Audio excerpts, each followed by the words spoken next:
Cette question se trouve au cœur du Big Bang, ce modèle cosmologique qui situe l'origine de l'univers il y a environ 13,8 milliards d'années. Les mesures du satellite Planck en 2013 ont confirmé avec une précision remarquable la répartition du rayonnement fossile, donnant une date et une structure claire à cette expansion initiale.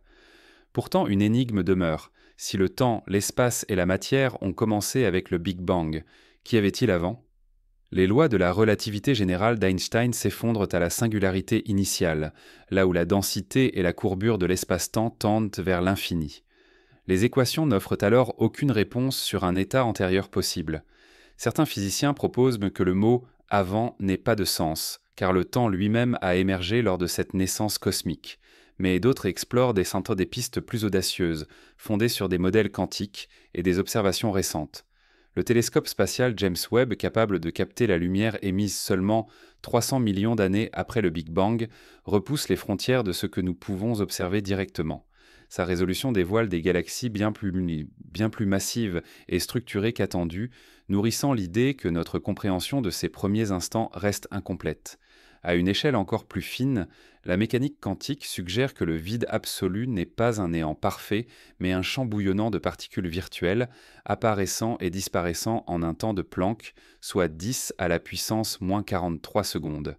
Alors, le rien précédant le Big Bang était-il vraiment vide, ou portait-il déjà les germes d'un univers en devenir? Cette question guide notre exploration, entre certitudes expérimentales et hypothèses théoriques. L'idée du Big Bang n'a pas émergé d'un seul coup de génie, mais d'un long enchaînement d'observations, de débats et de confrontations intellectuelles. Au début du XXe siècle, l'univers était encore imaginé comme un espace statique, infini et éternel. Même Albert Einstein, lorsqu'il publia en 1915 sa théorie de la relativité générale, croyait dès que le cosmos devait rester immobile. Il introduisit alors ce qu'il appela la constante cosmologique pour contrebalancer l'attraction de la gravité et maintenir une stabilité générale. Pourtant, les observations allaient rapidement montrer que cette vision ne correspondait pas à la réalité. Dans les années 1920, l'astronome Edwin Hubble mesura la vitesse d'éloignement des galaxies grâce au télescope du mont Wilson en Californie. Il découvrit que presque toutes semblaient fuir la Terre et que leur vitesse augmentait avec la distance. Ce constat fut une révolution. L'univers n'était pas statique, il était en expansion. En remontant ce mouvement dans le temps, l'idée s'imposa peu à peu qu'il avait dû exister un état initial infiniment dense et chaud. C'est ce point de départ théorique que l'on désignera plus tard sous le nom de Big Bang. Mais la véritable question, au-delà de cette expansion, concernait la nature de ce moment originel. Comment concevoir l'existence d'un instant où ni espace ni temps n'existaient encore? En 1927, Georges Lemaître, un prêtre et physicien belge, proposa le modèle de l'atome primitif. Selon lui, l'univers avait commencé par un point unique qui s'était désintégré en donnant naissance à la matière et à l'espace. Cette hypothèse fut d'abord accueillie avec scepticisme, certains la considérant comme trop proche d'un récit religieux. Pourtant, elle s'accordait avec les données astronomiques et posait une base scientifique à l'idée d'un commencement absolu. Dans les décennies suivantes, la communauté scientifique se divisa. Certains préféraient encore imaginer un univers éternel. Ce fut le cas des partisans du modèle de l'état stationnaire proposé par Fred Hoyle, Hermann Bondi et Thomas Gold dans les années 1940. Leur théorie affirmait que l'univers s'étendait, certes, mais que de la matière nouvelle apparaissait constamment pour remplir les vides. Ainsi, il n'y avait pas de début, mais une création continue et éternelle. Hoyle utilisa même le terme Big Bang de façon moqueuse, sans imaginer que ce nom deviendrait définitif pour désigner le modèle opposé à ses idées. La preuve décisive arriva en 1965, lorsqu'Arno Penzias et Robert Wilson détectèrent d'un par hasard un bruit de fond électromagnétique en calibrant une antenne radio. Ce signal n'était autre que le rayonnement fossile, un écho affaibli de l'explosion originelle. Uniformément réparti dans toutes les directions du ciel, il confirmait que l'univers avait bel et bien connu un état chaud et dense il y a plusieurs milliards d'années. Dès lors, la théorie du Big Bang s'imposa comme le modèle dominant. Pourtant, valider l'existence d'un commencement ne suffisait pas à répondre à la question la plus profonde. Qu'y avait-il avant? L'observation du rayonnement fossile ne permet de remonter que jusqu'à environ 380 000 ans après le Big Bang, moment où l'univers s'est suffisamment refroidi pour que les premiers atomes se forment et que la lumière circule librement. En deçà de cette barrière, nos instruments ne voient plus rien directement. Le défi consiste donc à comprendre, à partir de la physique théorique et des indices indirects, ce qui a précédé cet instant observable. Cette quête a poussé les scientifiques à interroger la notion même de rien. Le vide cosmique tel que nous l'imaginons n'est pas une absence totale. Même dans un espace privé de matière et de lumière, des fluctuations apparaissent. Elles témoignent d'une activité quantique irréductible, un bouillonnement invisible où des particules virtuelles surgissent et disparaissent en un temps infinitésimal. Cette propriété du vide suggère que l'univers n'a peut-être pas jailli du néant absolu, mais d'un état instable au sein d'un champ plus fondamental encore. Ainsi, l'idée d'un rien absolu se heurte à des limites conceptuelles. Car comment définir un néant sans espace pour le contenir, sans temps pour le mesurer, sans loi physique pour le décrire? Les philosophes comme les physiciens s'accordent rarement sur ce point. Pour certains, parler d'un avant est dénué de sens, puisque le temps lui-même a commencé avec le Big Bang. Pour d'autres, cette coupure radicale semble insatisfaisante, et l'on cherche des scénarios où l'univers aurait connu une forme d'existence antérieure. Plusieurs hypothèses le sont alors apparues. L'une d'elles imagine un cycle éternel d'expansion et de contraction, un univers oscillant où chaque Big Bang succède à un Big Crunch. Dans ce cadre, le rien n'est jamais atteint, il s'agit simplement d'une transition d'un état à un autre. Une autre hypothèse évoque un multivers, un ensemble d'univers engendrés par des fluctuations quantiques, chacun avec ses propres lois physiques. Dans ce cas dehors, notre Big Bang serait seulement un épisode parmi une infinité d'autres. Ces théories peuvent sembler spéculatives, mais elles se basent sur des calculs précis et sur les limites connues de la physique actuelle. Par exemple, l'idée d'un champ inflationnaire, introduite dans les années 1980, décrit une phase d'expansion extrêmement rapide, infiniment plus brève que la seconde, qui aurait eu lieu juste après le Big Bang. Ce mécanisme explique pourquoi l'univers est aujourd'hui homogène à grande échelle, mais il suggère aussi que cette inflation pourrait se produire ailleurs et donner naissance à d'autres univers. La question de l'origine devient alors plus subtile. Peut-être n'existe-t-il pas un commencement absolu, mais une chaîne d'événements au-delà de notre horizon d'observation. Dans ce cas, le rien que nous imaginons n'est qu'un concept abstrait, remplacé en réalité par un tissu plus complexe, fait de champs et d'énergie invisibles. Les découvertes récentes du télescope spatial James Webb, qui observe des galaxies formées beaucoup plus tôt qu'attendu, montrent déjà que notre compréhension des premiers instants de l'univers reste lacunaire. Ces observations suggèrent que les structures se sont mises en place plus rapidement que prévu, ce qui pourrait impliquer des conditions initiales encore mal comprises. Mais malgré ces avancées, la limite fondamentale demeure la barrière dite du temps de Planck, environ 10 puissance moins 43 secondes après le Big Bang. En deçà, nos théories cessent d'être fiables. Ni la relativité générale ni la mécanique quantique ne suffisent à décrire cet état extrême. Seule une théorie encore hypothétique de la gravité quantique permettrait d'y accéder. C'est à ce niveau que l'idée du rien se confronte le plus durement à nos capacités d'explication. Ainsi, les origines révélées par les observations et les modèles ne décrivent pas seulement un point de départ, mais ouvrent sur un vertige intellectuel. Nous savons que l'univers a eu un commencement observable, que la lumière fossile en garde la trace, que son expansion continue. Mais nous ignorons encore ce qui précède la lumière, ce qui précède le temps, ce qui précède l'espace. L'histoire des découvertes montre que chaque réponse engendre de nouvelles questions. Le rien d'hier devient le champ mystérieux d'aujourd'hui. Et l'on peut se demander, avec prudence mais persistance, si la prochaine étape ne consistera pas à comprendre que l'univers, loin d'avoir surgi d'un néant, est issu d'une réalité encore invisible, qui nous échappe tout en laissant derrière elle des traces discrètes mais mesurables.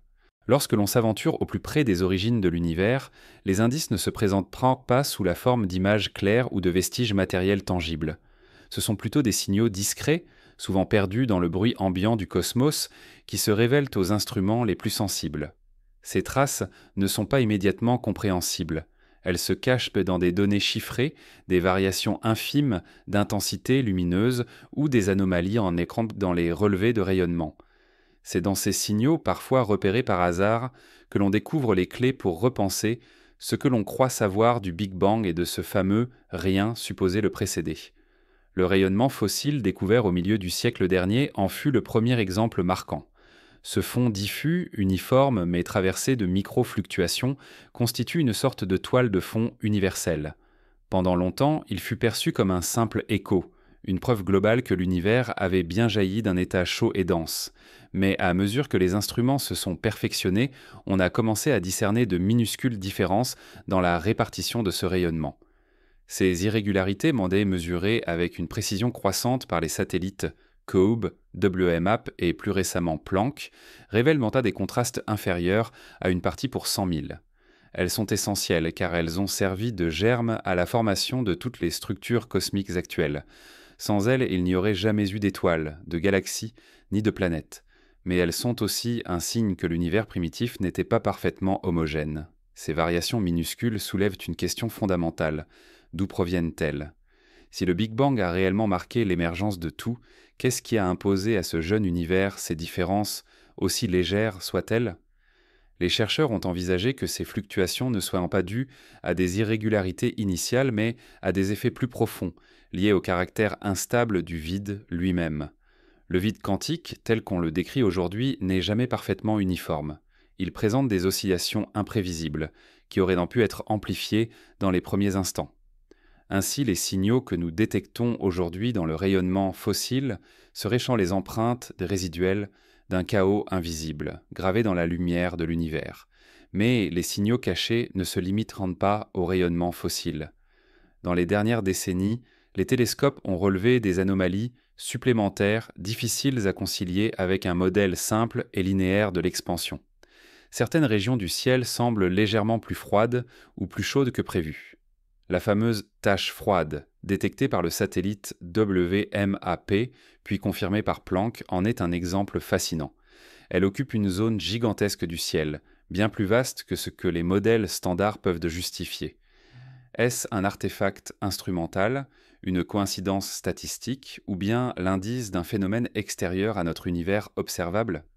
Certains physiciens ont suggéré qu'il pourrait s'agir de la trace laissée par une interaction avec un autre univers voisin, dans l'hypothèse du multivers. Ainsi, derrière une simple anomalie de température, se cache peut-être une fenêtre minuscule, ouverte sur un domaine qui échappe à nos sens. L'étude des signaux cachés a aussi été enrichie par la détection des ondes gravitationnelles.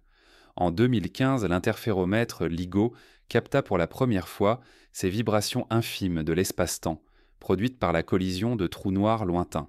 Cet exploit technologique a confirmé des prédictions formulées un siècle plus tôt. Mais au-delà des fusions spectaculaires, les chercheurs espèrent un jour percevoir un fond d'ondes gravitationnelles primordial, vestige direct des premières fractions de seconde de l'univers. Si un tel signal était détecté, il offrirait une preuve tangible de processus survenus bien avant que la lumière ne puisse circuler librement. Ce serait l'équivalent d'un message venu d'un temps inaccessible autrement, enregistré dans la trame même de l'espace-temps. Pour l'instant, ce fond primordial demeure hypothétique, mais des projets comme LISA, un détecteur spatial prévu pour les prochaines décennies, pourraient en révéler l'existence. Ces recherches montrent que les signaux ne sont pas toujours évidents à interpréter. Le cosmos émet en permanence une profusion de données, et l'art de l'astronomie moderne consiste à distinguer l'indice significatif du simple bruit. C'est un travail de patience, de répétition et de raffinement méthodologique. Parfois, ce sont des coïncidences fortuites qui déclenchent des découvertes, comme ce fut le cas pour Penzias et Wilson en 1965. D'autres fois, ce sont des décennies de calculs et de corrections instrumentales qui finissent par isoler une minuscule variation porteuse de sens. L'intérêt majeur de ces signaux est qu'ils contraignent nos théories. Une hypothèse qui paraît élégante sur le papier doit affronter les preuves de la donnée brute. Les irrégularités du rayonnement fossile, les anomalies de température, les motifs de répartition des galaxies à grande échelle. Chacun de ces indices agit comme un verdict. Ils permettent de valider certaines approches, mais aussi de mettre en évidence les failles. Ainsi, les modèles d'inflation cosmique ont été en partie conçus pour expliquer précisément ces signaux cachés. L'idée qu'une expansion ultra rapide aurait lissé l'univers tout en amplifiant les fluctuations quantiques vient directement de la confrontation entre théorie et observation. Mais une autre dimension des signaux cachés attire l'attention. Ils révèlent les limites de notre perception. Nous savons que l'univers observable n'est qu'une portion d'une réalité plus vaste. Le rayon de notre horizon cosmologique s'étend sur environ 46 milliards d'années-lumière dans toutes les directions. Au-delà, la lumière n'a pas encore eu le temps de nous parvenir depuis la naissance du cosmos. Cela signifie qu'il existe peut-être des régions entières de l'espace où les conditions sont radicalement différentes, mais qui demeurent invisibles. Si des interactions entre notre domaine et ces zones extérieures ont laissé des marques, elles se trouvent forcément dissimulées dans ces signaux ténus que nous tentons de déchiffrer. Cette idée ramène à la question du rien d'avant le Big Bang. Peut-être que le rien n'était pas un néant total, mais un état où certains signaux existaient déjà sous une forme inaccessible. Si l'on considère le vide quantique comme une mer de fluctuations, alors les signaux que nous percevons aujourd'hui seraient quoi les traces amplifiées de ces fluctuations originelles. Le rien, dans cette perspective, n'est pas un silence absolu, mais un brouillard opaque d'où émergent des échos discrets. Et c'est dans l'analyse obstinée de ces échos que la science avance. Le travail du télescope spatial. James Webb illustre parfaitement cette démarche. En observant les galaxies situées bortes et à plus de 13 milliards d'années-lumière, il capte une lumière qui a voyagé depuis les toutes premières centaines de millions d'années après le Big Bang. Ces observations sont déjà en train de bouleverser certaines certitudes, car elles montrent des galaxies massives et complexes apparues de bien plus tôt que prévu. Derrière ces résultats se cache une énigme. Comment de telles structures ont-elles pu se former aussi vite ? La réponse pourrait bien se trouver dans les signaux cachés laissés par les toutes premières phases de l'univers, encore mal comprises. Ainsi, chaque signal détecté, aussi faible soit-il, agit comme un fragment de puzzle. Aucun ne peut, à lui seul, expliquer l'origine ultime de l'univers. Mais leur accumulation dessine une carte partielle, un paysage qui, bien que brouillé, commence à révéler des formes cohérentes. Le défi pour les scientifiques est de ne pas se laisser égarer par des illusions d'optique, de distinguer le hasard de l'indice véritable. L'histoire montre qu'un détail peut tout changer. Une courbe légèrement décalée, une température inattendue, une intensité anormale. Derrière ces détails se cachent souvent des révolutions théoriques. Au fond, les signaux cachés ne sont pas seulement des données astrophysiques, ils sont le témoignage d'une lutte constante entre notre désir de comprendre et la nature profondément voilée du cosmos. Ils nous rappellent que l'univers ne se donne jamais entièrement, qu'il exige de nous une vigilance et une humilité permanentes. Ce que nous appelons le rien avant le Big Bang pourrait être l'expression ultime de cette opacité, un domaine où les signaux existent mais demeurent encore inaccessibles.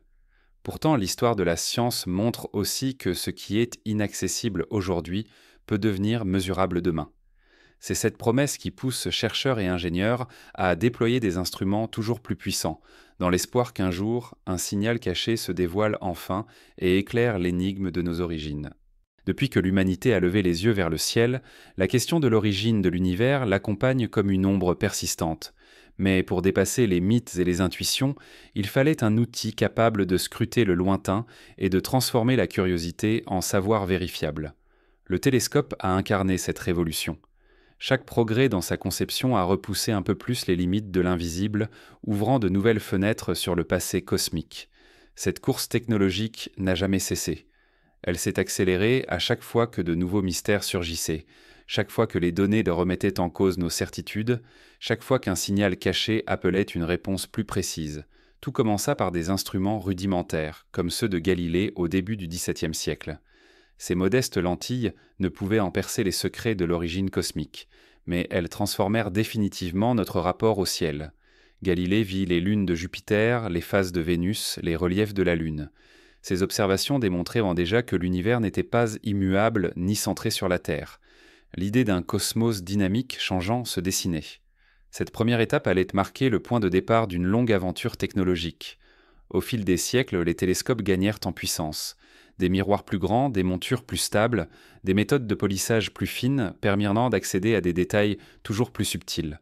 Au XIXe siècle, les astronomes commencèrent à décomposer la lumière des étoiles grâce à la spectroscopie. Ce fut une révolution silencieuse. On découvrit que la lumière portait en elle la signature chimique des astres.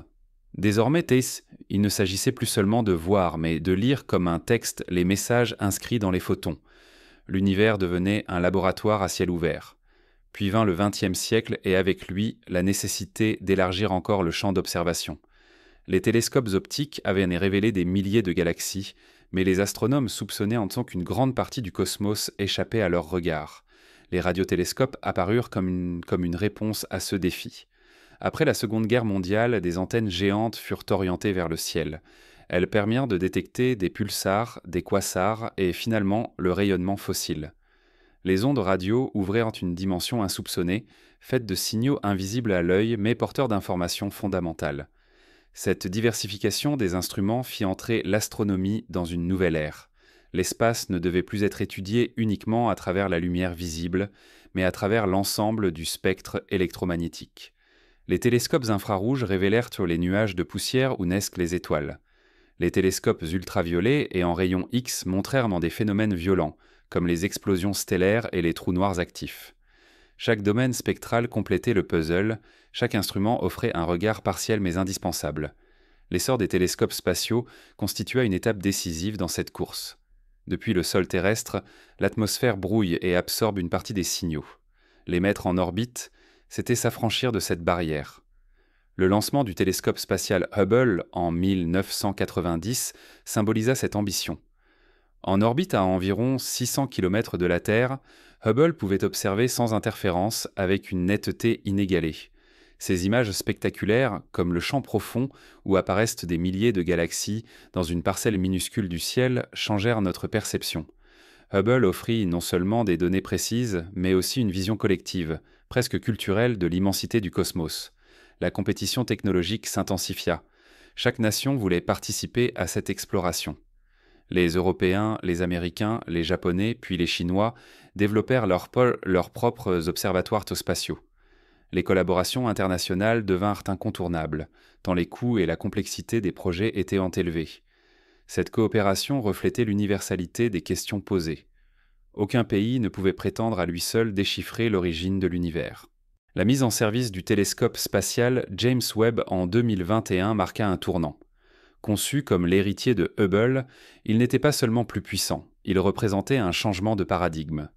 Son miroir segmenté de plus de 6 mètres et ses instruments refroidis à des températures extrêmes lui permettaient de capter la lumière infrarouge émission par les toutes premières galaxies. Grâce à lui, les chercheurs peuvent remonter encore plus loin dans le passé cosmique, jusqu'à quelques centaines de millions d'années après le Big Bang.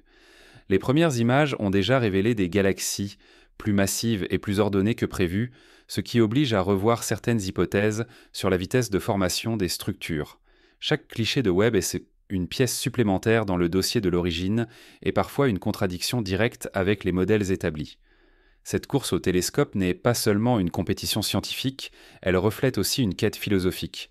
Construire des instruments toujours plus sensibles, c'est tenter de percer la frontière du visible pour s'approcher de l'invisible.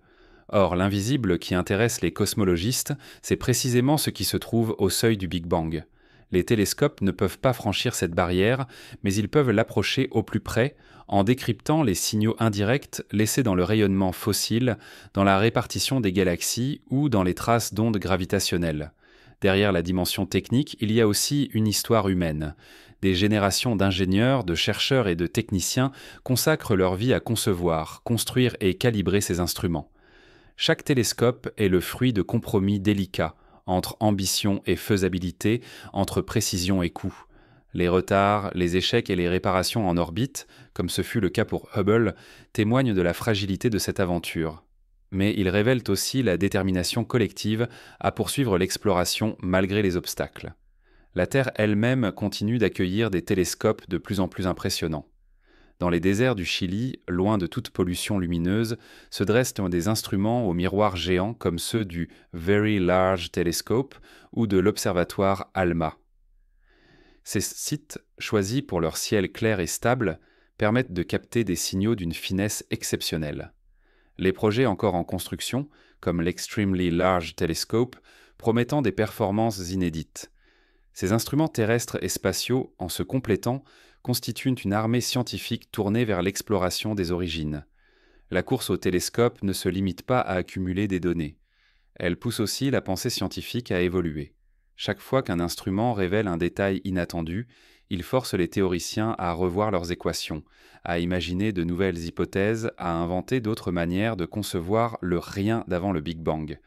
Les télescopes ne sont pas seulement des yeux, ce sont des déclencheurs de pensée.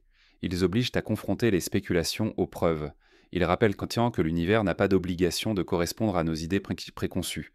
Il est assez frappant de constater que plus nos télescopes s'améliorent, plus la question du brin continentiel devient pressante, car chaque progrès rapproche du mur ultime, celui du temps de Planck, au-delà duquel nos instruments ne peuvent plus rien observer directement. À ce mur, seules les théories prennent le relais. Mais sans données, la théorie reste fragile. C'est pourquoi les signaux indirects, révélés par les télescopes, sont si précieux. Ils offrent des indices tangibles, même s'ils sont fragmentaires, sur ce qui a précédé l'univers observable. Cette course n'est pas près de s'arrêter. Déjà, de nouveaux projets se dessinent. Des télescopes spatiaux encore plus ambitieux sont en préparation, capables de scruter les exoplanètes, de détecter la biosignature de mondes lointains et peut-être de capter les premiers rayonnements issus directement des âges les plus obscurs. Ces instruments ne répondront pas à toutes les questions, mais ils continueront d'éclairer les zones d'ombre, de déplacer les limites de l'inconnu et de forcer l'humanité à redéfinir ce qu'elle entend par « rien ». Car en définitive, la course au télescope n'est pas seulement une compétition scientifique ou technologique, c'est une quête collective, une manière pour l'espèce humaine de prolonger ses sens et d'élargir son horizon. Elle traduit le refus d'accepter le mystère comme une fatalité.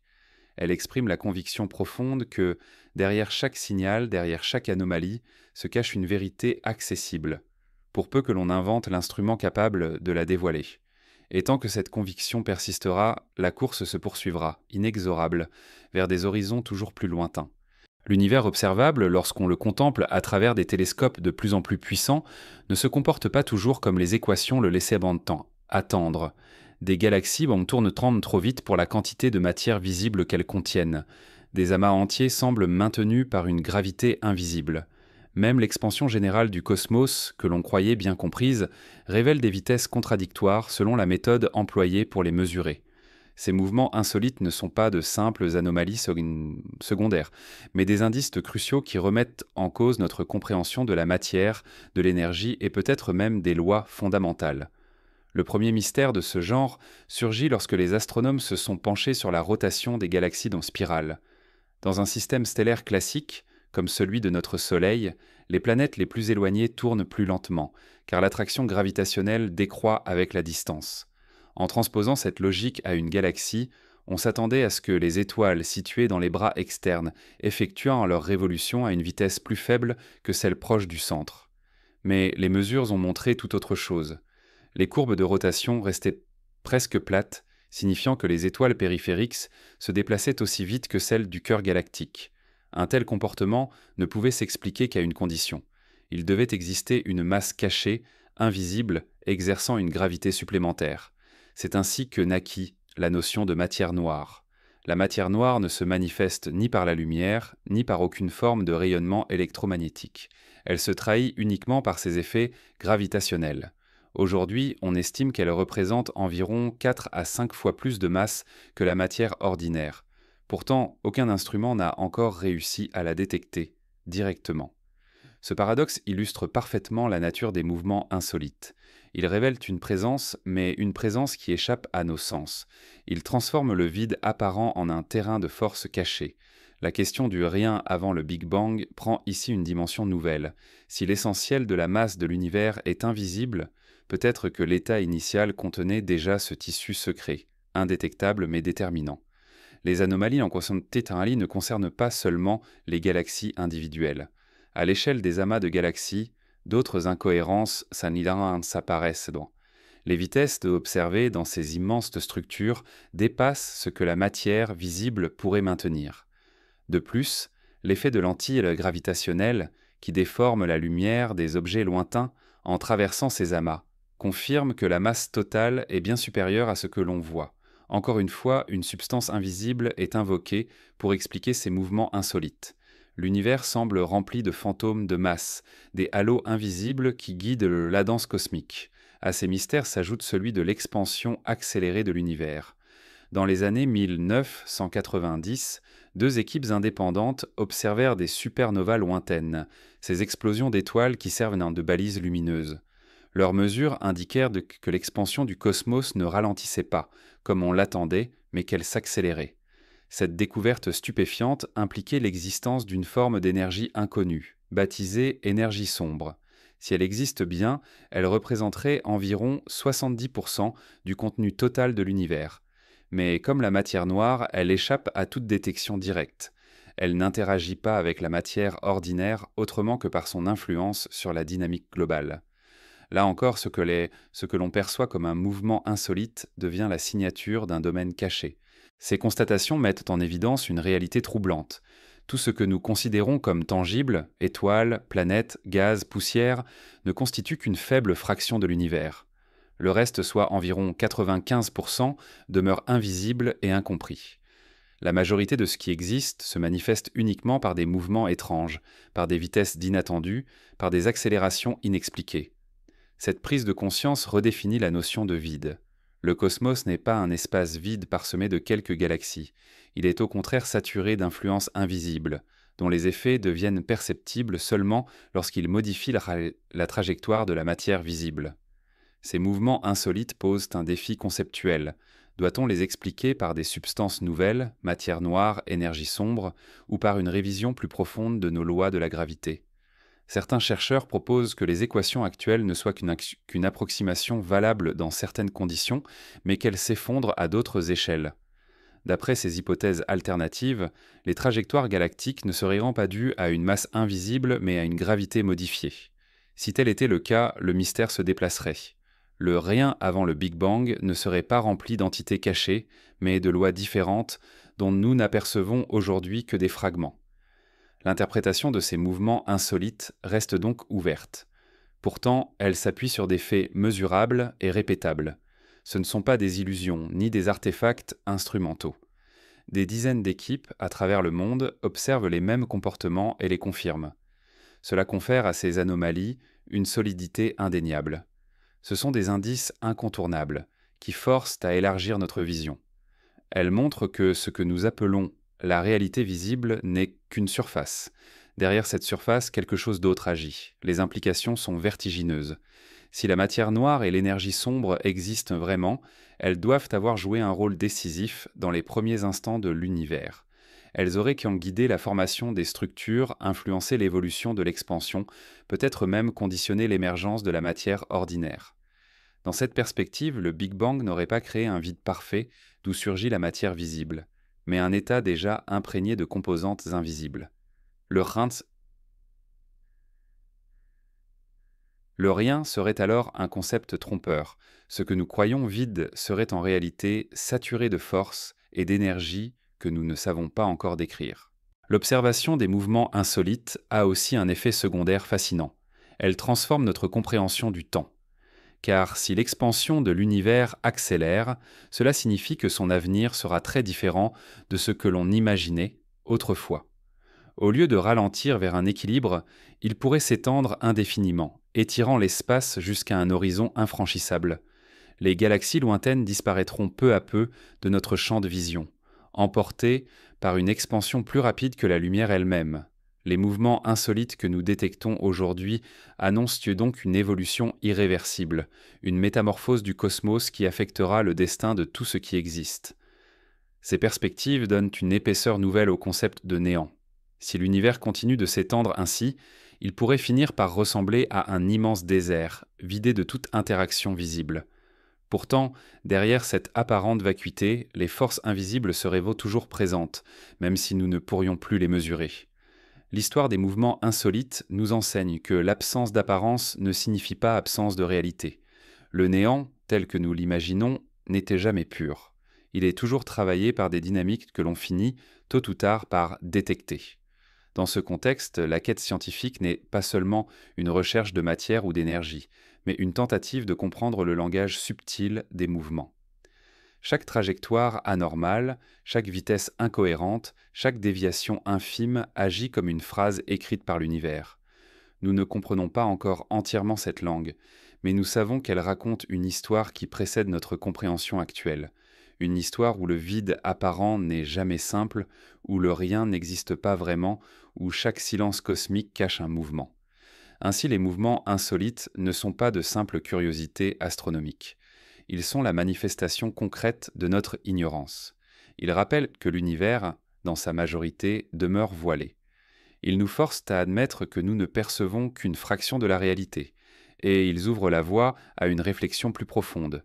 Si les lois que nous pensions immuables se révèlent incomplètes, alors le récit du Big Bang lui-même devra être réécrit. Peut-être qu'au lieu d'un surgissement à partir du néant, il faut envisager une transition à partir d'un état inconnu, déjà riche de forces invisibles. Un état dont les mouvements, même cachés, continuent de façonner le cosmos que nous observons aujourd'hui. Lorsqu'on tente de percer le mystère de l'origine de l'univers, on pense immédiatement à la lumière, aux télescopes braqués vers les galaxies lointaines, aux signaux captés sous forme d'ondes électromagnétiques. Mais une autre dimension, moins spectaculaire en apparence, joue un rôle déterminant, celle de la température. Dans le cosmos, la chaleur et le froid ne sont pas de simples sensations, mais des marqueurs fondamentaux de l'histoire de la matière et de l'espace. Observer le froid, mesurer ses empreintes et comprendre ses effets, c'est accéder à un langage silencieux qui raconte les étapes les plus anciennes de l'univers. Ces preuves froides, dissimulées dans les recoins du ciel, sont devenues l'un des piliers de la cosmologie moderne. La découverte du rayonnement fossile en fut l'illustration la plus frappante. Lorsque l'univers était jeune, il baignait dans une chaleur inimaginable, si dense et brûlante que les particules de lumière ne pouvaient pas se déplacer librement. Mais au fil de son expansion, il s'est refroidi. Environ 380 000 ans après le Big Bang, la température descendit suffisamment pour que les électrons et les protons s'associent et forment les premiers atomes d'hydrogène. À cet instant, la lumière put circuler librement, laissant derrière elle une empreinte durable. Cette lueur originelle, aujourd'hui refroidie à un peu moins de 3 degrés au-dessus du zéro absolu, se répand partout dans le ciel. Elle constitue la preuve froide par excellence, la confirmation que l'univers a eu un début chaud avant de se dilater et de se refroidir progressivement. Ce rayonnement est uniforme, mais il n'est pas parfaitement lisse. De légères variations de température, de l'ordre de millionièmes de degré, y sont inscrites. Ces micro-fluctuations sont cruciales. Elles témoignent des différences de densité qui allaient en plus tard donner naissance aux galaxies et aux étoiles.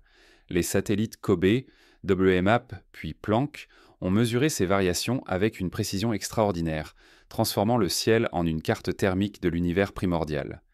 Chaque point plus chaud ou plus froid raconte une histoire. Derrière cette mosaïque subtile, on lit les premières structures, encore invisibles mais déjà présentes dans les germes du cosmos. L'épreuve froide ne se limite pas au rayonnement fossile. Le froid extrême de l'espace lui-même est une donnée incontournable.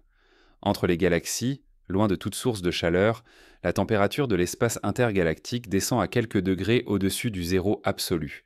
Cet état glacial est la conséquence directe de l'expansion. Plus l'univers s'étire, plus il se vide, plus il se refroidit. Dans ce vide glacé, la matière se trouve disséminée en particules isolées, incapables de se réchauffer mutuellement. C'est une photographie silencieuse de l'évolution cosmique, un rappel que la dilatation entraîne non seulement un éloignement spatial, mais aussi une transformation thermique. Les amas de galaxies, quant à eux, présentent un autre type de preuve. Le gaz qui s'y trouve est chauffé à des millions de degrés par la gravité, mais lorsqu'il rayonne en rayons X, il se refroidit progressivement. Ce refroidissement, mesurable par les télescopes spécialisés, permet de calculer la quantité de matière et d'énergie impliquée. Derrière la chaleur des amas se cachent donc des processus de refroidissement qui renseignent sur l'équilibre général de l'univers. Même dans ces environnements extrêmes, le froid se révèle une donnée essentielle, une mesure indirecte de la dynamique cosmique. Le concept de preuve froide va encore plus loin lorsqu'on s'intéresse à l'avenir de l'univers.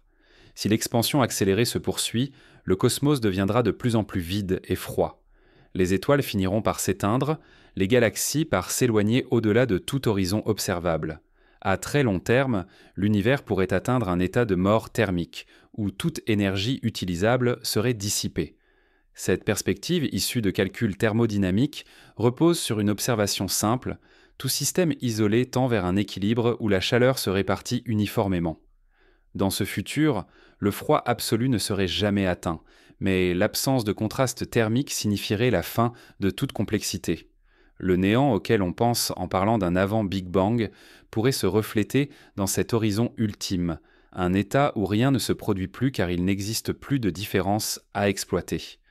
Les preuves froides invitent aussi à réinterroger le passé du cosmos. Certains chercheurs examinent les zones anormalement froides du rayonnement fossile, comme la fameuse tache froide, pour y chercher des indices d'événements exceptionnels. Peut-être qu'une telle région reflète une fluctuation statistique improbable. Peut-être qu'elle résulte d'une interaction avec une structure invisible, telle qu'une immense bulle d'énergie sombre. Ou encore, peut-être qu'elle porte la signature d'un autre univers venu effleurer le nôtre. Dans chacun de ces scénarios, le froid devient un témoin. Il n'est pas simplement l'absence de chaleur, mais une empreinte codée d'un processus plus profond. Ce rôle du froid se retrouve aussi dans la physique des particules. Les expériences menées dans des laboratoires souterrains à des températures proches du zéro absolu cherchent à détecter directement les particules de matière noire. Le raisonnement est simple. Si ces particules traversent en permanence la Terre sans interagir avec la lumière, elles pourraient parfois laisser une trace infime dans des détecteurs extrêmement sensibles. Mais pour identifier une telle trace, il faut éliminer tout bruit thermique parasite. Le froid devient alors un outil, une condition nécessaire pour révéler l'invisible. Ainsi, même sur Terre, les preuves froides servent à traquer les mystères du cosmos. En contemplant ces différentes dimensions, on comprend que le froid joue un rôle paradoxal. Il est à la fois l'effet de l'expansion et la clé de lecture de cette expansion. Il est à la fois le signe du passé lointain et l'annonce d'un futur probable. Il est à la fois une donnée physique mesurable et une métaphore pour désigner ce qui nous échappe. Dans la recherche sur l'avant-Big Bang, le froid ne répond pas directement à la question du rien, mais il encadre cette question. Il montre que l'univers n'a pas jailli d'un néant indifférencié, mais qu'il a suivi une trajectoire thermique précise dont les vestiges se lisent encore aujourd'hui. Les preuves froides soulignent enfin l'importance de la précision. Un dixième de degré peut changer l'interprétation d'un modèle. Une variation infime dans le rayonnement fossile peut orienter une théorie entière. Cela rappelle que l'univers se révèle parfois dans des détails presque imperceptibles. La grandeur cosmique se cache dans des écarts minuscules. Pour comprendre le tout, il faut scruter l'infime. Cette attention portée au froid révèle aussi une leçon philosophique. Ce que nous appelons le néant n'est peut-être qu'une projection de notre imagination. Car même là où nous croyons percevoir l'absence, il reste des traces, des fluctuations, des écartants thermiques. Le froid absolu, au sens strict, n'existe nulle part dans l'univers. Même dans le vide intergalactique, il demeure une énergie résiduelle. Peut-être en était-il de même avant le Big Bang. Ce que nous appelons le rien aurait pu être un état glacial mais actif, une matrice invisible dont la signature subsiste dans ces preuves froides que nous mesurons aujourd'hui. Ainsi, chaque observation thermique devient un fragment de réponse. Chaque degré manquant ou excédentaire raconte une histoire. Les preuves froides, loin d'être anecdotiques, dessinent une carte précise de l'évolution cosmique. Elles rappellent que l'univers n'est pas seulement un lieu de lumière et de mouvement, mais aussi un espace où le silence thermique conserve la mémoire du passé. Et en scrutant ces empreintes glacées, nous nous rapprochons peut-être de l'énigme ultime, celle d'un univers qui, avant d'être chaud, avant d'être lumineux, a pu être autre chose qu'un néant. La lumière est bien plus qu'un simple moyen d'éclairer l'espace. Dans le domaine de la cosmologie, elle agit comme une archive vivante, un messager fidèle qui transporte jusqu'à nous des informations sur des phénomènes vieux de milliards d'années. Chaque rayon, chaque longueur d'onde, chaque intensité porte en elle une trace, une signature précise. Ces signatures lumineuses permettent aux chercheurs de reconstituer les conditions physiques, chimiques et dynamiques de l'univers depuis ses débuts. Elles sont devenues un outil irremplaçable pour comprendre non seulement ce qui s'est produit après le Big Bang, mais aussi ce que ce fameux rien pourrait signifier. Lorsque les premiers spectroscopes furent braqués sur les étoiles au XIXe siècle, une révolution silencieuse prit forme. Les scientifiques découvrirent que la lumière pouvait être décomposée en un spectre, composé de raies sombres ou brillantes. Ces raies correspondaient à des éléments chimiques spécifiques. Ce fut une révélation. En observant une étoile à des milliards d'années-lumière, il devenait possible de déterminer de quoi elle était faite. L'univers n'était plus seulement un spectacle visuel, il devenait un texte à déchiffrer. La lumière devenait un langage. Ce langage s'est révélé universel. Les raies de l'hydrogène, de l'hélium, de l'oxygène ou du carbone apparaissent partout dans le cosmos. Ces signatures lumineuses racontent que la matière est la même dans les confins de l'espace et sur notre planète. Elles révèlent aussi que l'univers a connu des étapes précises. L'abondance relative de l'hélium par rapport à l'hydrogène, par exemple, constitue une preuve directe du Big Bang. Ces éléments légers n'ont pas pu être produits uniquement dans les étoiles. Leur proportion s'explique par des réactions nucléaires survenues dans les toutes premières minutes après l'expansion initiale. Ainsi, la lumière conserve la mémoire de ces instants fondateurs, mais les signatures lumineuses ne se contentent pas de livrer une composition chimique. Elles fournissent également des informations sur les mouvements. Grâce à l'effet de décalage vers le rouge, on sait que plus une galaxie est lointaine, plus sa lumière est étirée vers les grandes longueurs d'onde. C'est en mesurant ce décalage qu'Edwin Hubble a pu démontrer que l'univers est en expansion. Là encore, la lumière agit comme un témoin. Elle raconte non seulement où se trouvent les objets, mais aussi comment ils se déplacent et comment l'espace lui-même s'étire. Chaque spectre lumineux est à la fois une photographie et un enregistrement dynamique. Cette capacité de la lumière à porter plusieurs informations simultanément a profondément transformé la recherche sur l'origine cosmique. Le rayonnement fossile, par exemple, est avant tout une lumière. Sa température, son homogénéité relative, ses microfluctuations. Tout cela est inscrit dans sa signature lumineuse. En analysant sa polarisation, les chercheurs espèrent dès même détecter les traces laissées par des ondes gravitationnelles primordiales. La lumière devient alors un intermédiaire entre le visible et l'invisible, une passerelle entre ce que nous pouvons mesurer et ce que nous tentons seulement d'imaginer. Les télescopes modernes, en particulier ceux spécialisés dans l'infrarouge, permettent même de repousser encore plus loin la lecture de ces signatures. Le télescope spatial James Webb capte la lumière émise par des galaxies situées à plus de 13 milliards d'années-lumière. Cette lumière a voyagé depuis les premiers âges de l'univers et elle est arrivée jusqu'à nous transformer par l'expansion.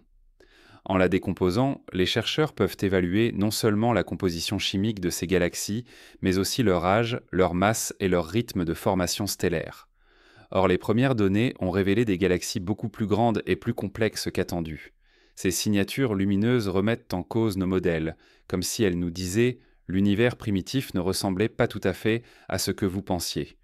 Au-delà des galaxies et des étoiles, les signatures lumineuses révèlent aussi les zones les plus obscures. Le milieu intergalactique, apparemment vide, absorbe certaines longueurs d'onde, laissant des empreintes particulières dans le spectre des quasars. Ce phénomène, connu sous le nom de forêt Lyman alpha, montre que même le vide entre les galaxies contient des traces de gaz diffus. Le froid et la lumière se combinent ici pour produire un témoignage subtil mais riche. Encore une fois, ce qui semblait être du néant se révèle porteur d'informations. Les signatures lumineuses permettent également d'explorer des hypothèses plus audacieuses. Si notre univers avait interagi avec un autre domaine, un autre espace-temps, il est possible que cette interaction ait laissé une empreinte dans la répartition de la lumière cosmique. Les anomalies observées dans le rayonnement fossile pourraient être interprétées de cette façon. De même, certaines variations inattendues dans les spectres de galaxies lointaines posent la question de constantes physiques légèrement différentes à d'autres époques ou dans d'autres régions. Si tel était le cas, les signatures lumineuses deviendraient la preuve que les lois de la nature ne sont pas universelles mais contingentes, et cela aurait des implications directes sur notre compréhension du rien avant le Big Bang, car si les lois elles-mêmes peuvent en changer, le néant n'est plus une absence mais un champ de potentialité. Il est fascinant de constater que la lumière, qui semble si fugace, puisse porter une mémoire aussi durable. Chaque photon voyage à travers l'espace pendant des milliards d'années sans altérer l'information qu'il transporte. Lorsqu'il atteint nos instruments, il livre intact un fragment d'histoire. Ces fragments, multipliés par millions, constituent une archive incomparable. La lumière est en ce sens le lien le plus direct entre notre présent et le passé le plus lointain. Cependant, l'interprétation des signatures lumineuses n'est pas toujours simple. Les spectres sont complexes, brouillés par des effets multiples, modifiés par des poussières interstellaires, influencés par des champs magnétiques. Distinguer le signal véritable du bruit exige une patience infinie, des modèles de calcul sophistiqués et une confrontation permanente entre hypothèses et observations. Cette complexité rappelle que la lumière n'est pas un langage transparent, mais un code qu'il faut apprendre à lire. Chaque avancée dépend de notre capacité à affiner cette lecture. Les signatures lumineuses révèlent également que l'univers est loin d'être uniforme. En comparant les spectres de différentes galaxies, on constate des variations de composition, d'âge, de vitesse, d'évolution. Ces différences sont autant de fenêtres sur les conditions initiales. Elles suggèrent que le Big Bang, loin d'avoir produit un état parfaitement homogène, a laissé derrière lui des irrégularités dont nous percevons encore les conséquences. Dans ce sens, la lumière est le témoin des imperfections originelles. Et ce sont précisément ces imperfections qui ont permis l'émergence des structures, de la diversité et finalement de la vie. Enfin, les signatures lumineuses offrent une réflexion plus large. Elles rappellent que l'univers ne peut être réduit à ce qui est immédiatement visible. Derrière chaque éclat stellaire, derrière chaque variation de couleur, se cache un récit ancien. Lire la lumière, c'est accepter que le cosmos a laissé une trace de tout ce qu'il a traversé. C'est reconnaître que même dans ce que nous appelons le vide, des empreintes demeurent. Le rien, encore une fois, se dérobe. Il laisse la place à un champ saturé de signes, à un palimpseste cosmique où chaque photon est une lettre inscrite dans un texte sans fin. Ainsi, les signatures lumineuses ne se limitent pas à un outil scientifique. Elles incarnent une méthode d'accès à l'histoire la plus profonde de l'univers. Elles montrent que le néant absolu n'a peut-être jamais existé. Car s'il avait existé, il n'aurait laissé aucune lumière, aucune empreinte, aucun signal. Or, l'univers est saturé de signatures, preuve que même ses débuts les plus opaques ont produit des traces. Et tant que nous saurons les lire, ces traces continueront de repousser la frontière entre le visible et l'invisible, entre le quelque chose et ce que nous appelons le rien. Depuis toujours, les équations ont servi de boussole aux chercheurs pour explorer le cosmos. Elles traduisent en symboles la logique cachée de l'univers, permettant de prédire des phénomènes, d'expliquer des observations et de relier entre elles des réalités qui semblent sans rapport. Pourtant, aussi puissantes soient-elles, ces équations révèlent parfois leurs limites. Elles s'effondrent à certains seuils, échouent à rendre compte de données nouvelles ou s'enlisent dans des contradictions internes. Ces failles mathématiques ne sont pas de simples erreurs de calcul. Elles représentent dans des signaux d'alarme des indices quant que notre compréhension du réel demeure incomplète.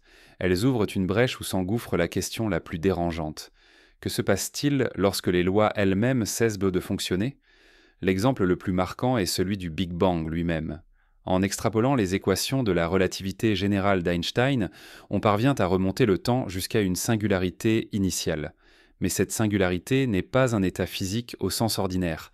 C'est un point où les valeurs deviennent infinies, où l'espace-temps s'effondre sur lui-même, où la logique mathématique s'interrompt. Autrement dit, l'outil qui permet de décrire l'univers partout ailleurs échoue précisément à l'instant où il devrait être le plus éclairant. Cette impasse signale que nos équations ne sont pas suffisantes pour décrire les tout premiers instants. L'origine échappe encore à notre langage mathématique. Une autre faille surgit dans l'effort d'unifier les grandes théories. La relativité générale décrit parfaitement les phénomènes gravitationnels à grande échelle, tandis que la mécanique quantique gouverne le monde microscopique avec une précision inégalée. Chacune fonctionne remarquablement bien dans son domaine. Mais dès que l'on tente de les combiner pour décrire les conditions extrêmes de l'univers primordial, elles entrent en contradiction. Les équations deviennent incohérentes, les résultats se brouillent, non. Cette fracture entre deux cadres théoriques puissants mais incompatibles est l'une des failles mathématiques les plus profondes de la science contemporaine. Ces difficultés ne sont pas seulement abstraites, elles ont des conséquences directes sur la manière dont on interprète les observations.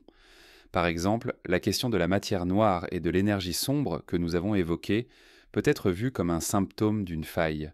Si nos équations de la gravité étaient vraiment complètes, pourquoi aurions-nous besoin d'ajouter des substances invisibles pour combler les écarts entre théorie et réalité ?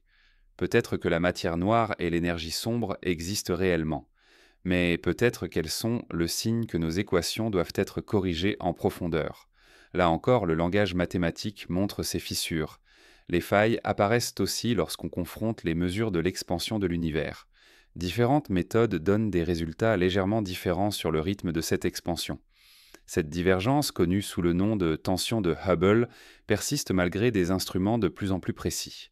Elle pourrait signifier qu'une donnée importante nous échappe, ou que nos modèles reposent sur des équations incomplètes. Ces écarts, minuscules en apparence, peuvent révéler des failles structurelles dans notre compréhension globale. On pourrait croire que de telles contradictions affaiblissent la science. En réalité, elles jouent un rôle moteur. Les failles mathématiques signalent où chercher les avancées futures. Chaque fois que les équations échouent, elles montrent la direction d'une révolution à venir. C'est ainsi que les théories du passé ont évolué. La mécanique newtonienne, impeccable pour décrire les mouvements terrestres et planétaires, montrait ses limites à des vitesses extrêmes ou dans des champs gravitationnels intenses. Ces failles ouvrirent surtout la voie à la relativité. De la même manière, les incohérences actuelles annoncent peut-être une nouvelle théorie, plus vaste, capable de réconcilier le microscopique et le cosmique. La question du rien avant le Big Bang prend une résonance particulière dans ce contexte, car si les équations ne peuvent pas décrire cet état initial, que cela signifie-t-il? Soit cet avant n'existe pas réellement, et nos équations s'arrêtent parce qu'il n'y a rien à décrire, soit au contraire, il existe une réalité plus profonde, mais nos outils mathématiques ne sont pas encore adaptés pour la saisir. Dans les deux cas, la faille révèle un gouffre, soit le néant véritable, soit une couche cachée de la réalité qui nous échappe. Plusieurs approches théoriques ont tenté de combler ces failles. La théorie des cordes, par exemple, propose que les particules fondamentales ne soient pas des points, mais de minuscules cordes vibrantes. Cette idée, encore spéculative, permettrait d'unifier la gravité et la mécanique quantique. D'autres approches, comme la gravité quantique à boucle, imaginent un espace-temps tissé de structures discrètes, comme un réseau granulaire. Ces théories cherchent à prolonger le langage mathématique là où il s'interrompt aujourd'hui, mais aucune n'a encore obtenu de confirmation expérimentale. Elles restent dans le domaine des conjectures, guidées par l'intuition et la rigueur mathématique, mais privées de preuves directes. L'existence même de ces propositions souligne une vérité fondamentale. Les mathématiques ne sont pas la réalité, mais un outil pour la décrire. Lorsqu'elles échouent, ce n'est sans pas la réalité qui s'effondre, mais notre modèle. Les failles mathématiques ne sont donc pas des preuves d'un néant, mais des rappels de nos limites. Elles montrent que le cosmos est plus vaste que les cadres que nous lui imposons. On peut voir ces failles comme des fenêtres plutôt que comme des murs. Elles obligent à envisager des scénarios nouveaux, parfois déroutants. Peut-être que le temps lui-même n'est pas une dimension continue, mais une succession de quanta. Peut-être que l'espace n'est pas infini, mais courbe, ou encore qu'il est issu d'une transition depuis un état plus ancien. Dans chacun de ces cas, les failles ouvrent une brèche vers des conceptions inédites. Cette situation illustre aussi la dynamique de la recherche scientifique. Elle avance par approximations successives. Chaque théorie est valide dans un domaine donné, mais aucune n'est définitive. Les failles sont inévitables, car elles marquent le passage d'une étape à l'autre. Elles rappellent que la connaissance n'est pas un édifice parfait, mais un chantier permanent. Et dans ce chantier, l'idée de néant absolu perd de sa force, car ce que nous appelons rien pourrait bien être simplement une zone où nos équations cessent de fonctionner, un espace vierge pour de nouvelles formulations. Les failles mathématiques ont enfin une dimension philosophique. Elles montrent que la réalité n'est pas réductible à un ensemble fini de lois simples. Elles invitent à l'humilité. L'univers n'a pas été conçu pour être intelligible à travers nos symboles. C'est nous qui tentons de l'apprivoiser par ce langage, en acceptant que chaque progrès dévoile aussi de nouvelles limites. Dans cette perspective, le néant n'est plus un état objectif, mais une expérience subjective, celle du moment où notre langage s'interrompt. Ainsi, les failles mathématiques ne sont pas seulement des problèmes techniques.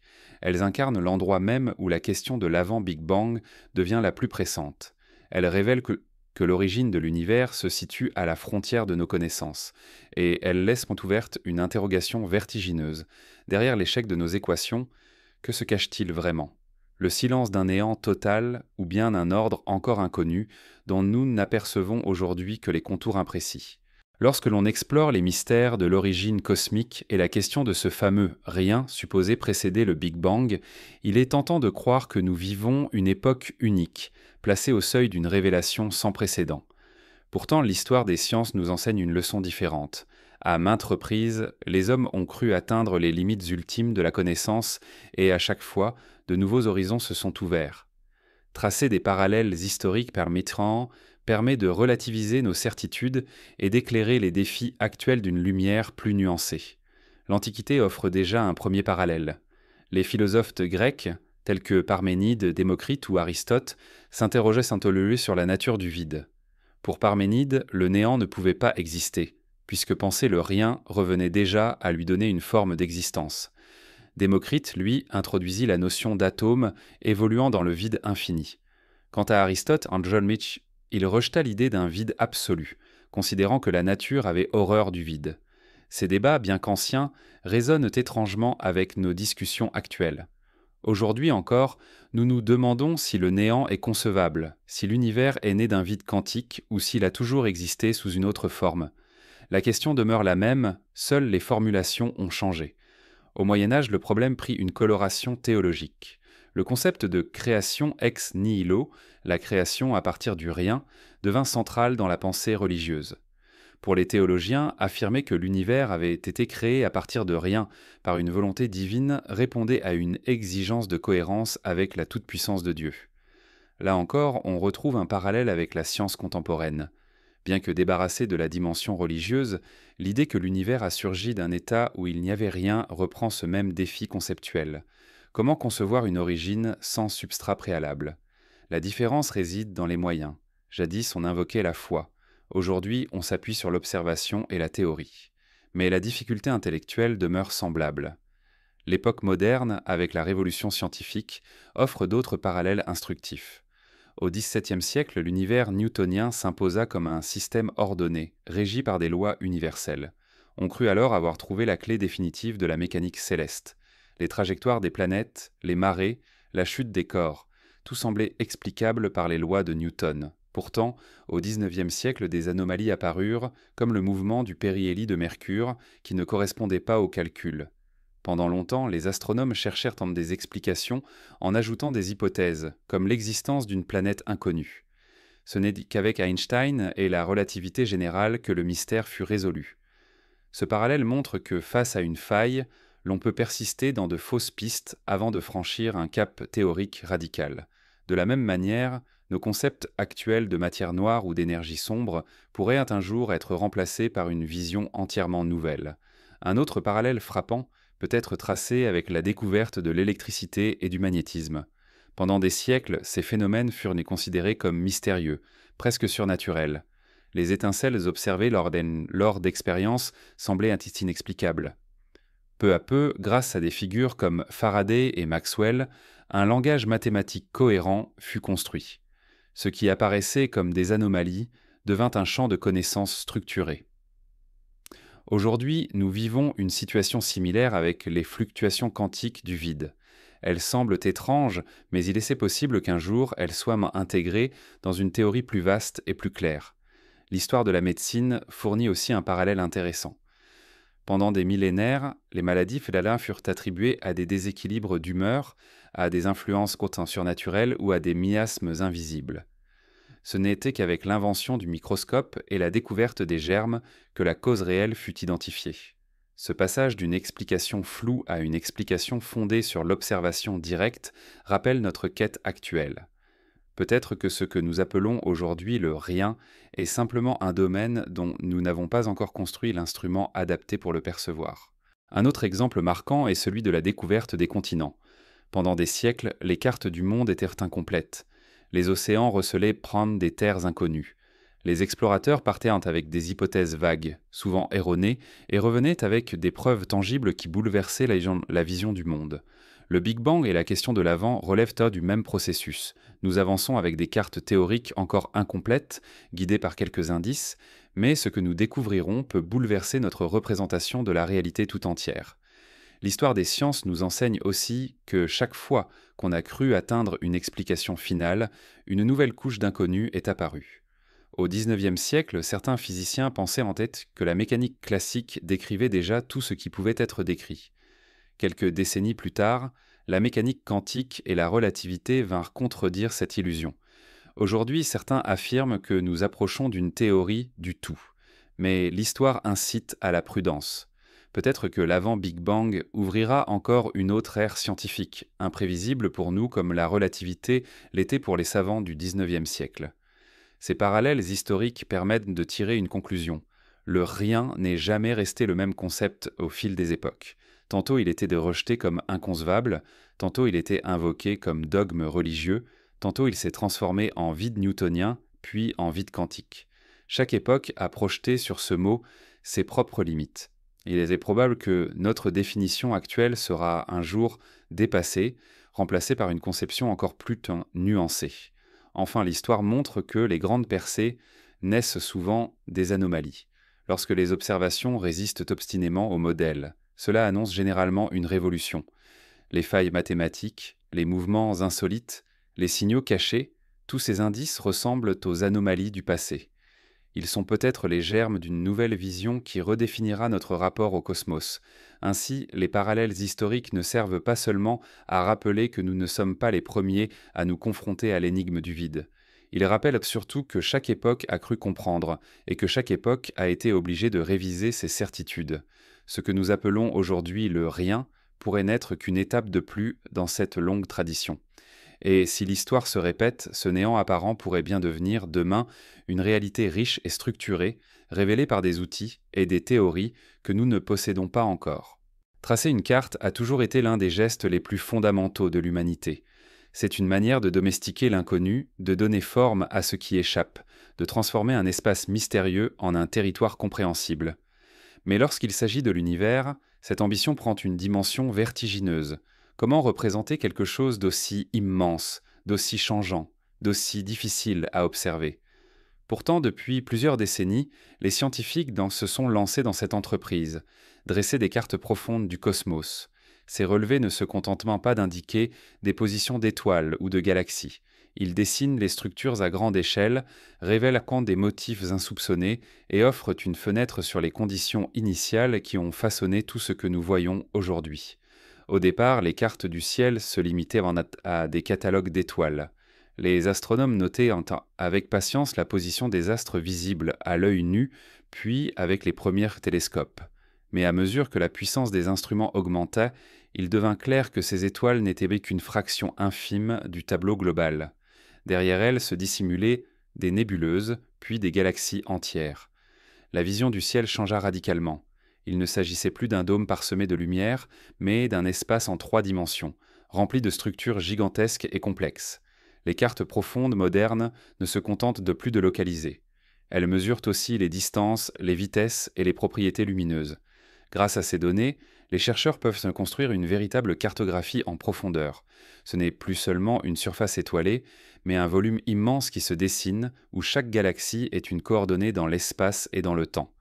Ces cartes ressemblent à des toiles d'araignées géantes, des filaments interminables reliant des amas de galaxies, formant une structure en réseau que l'on appelle la toile cosmique. Entre ces filaments, d'immenses vides s'étendent, presque dépourvus de matière. Ce contraste saisissant montre que l'univers n'est pas homogène à petite échelle, mais organisé de façon surprenante. Cette cartographie révèle un univers façonné par les premières fluctuations de densité, celles que nous avons déjà rencontrées dans le rayonnement fossile. Les cartes profondes confirment que ces minuscules différences initiales ont été amplifiées par la gravité au fil du temps, donnant naissance aux filaments et au vide. Autrement dit, les cartes actuelles sont l'image adulte d'un univers dont les germes étaient bien déjà inscrits dans la lumière primordiale. Lire ces cartes, c'est donc remonter vers l'origine. Les relevés spectaculaires, comme ceux du Sloan Digital Sky Survey, ont produit des catalogues contenant des millions de galaxies. Ces bases de données sont si vastes que leur analyse repose sur des algorithmes sophistiqués et des superordinateurs. Pourtant, au-delà des chiffres, l'impression qui domine est celle d'un ordre inattendu. Les galaxies ne sont pas distribuées au hasard, mais suivent des motifs qui semblent se répondre à des lois profondes. Certains chercheurs y voient une signature de l'inflation cosmique, cette phase d'expansion ultra rapide qui aurait lissé l'univers tout en amplifiant ses fluctuations. D'autres pensent que ces cartes pourraient un jour révéler des anomalies plus profondes, des indices d'une physique encore inconnue. Il est fascinant de constater que ces cartes profondes ne sont jamais figées. Elles évoluent avec chaque nouvelle campagne d'observation. Chaque fois que l'on ajoute des galaxies plus lointaines, c'est une couche supplémentaire du passé qui apparaît, car regarder loin dans l'espace, c'est toujours regarder loin dans le temps.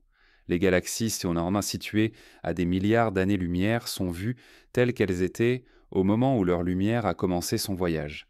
Ainsi, les cartes profondes sont aussi des chroniques temporelles. Elles montrent non seulement la répartition spatiale, mais aussi l'évolution progressive du cosmos. Certaines découvertes issues de ces relevés sont particulièrement troublantes.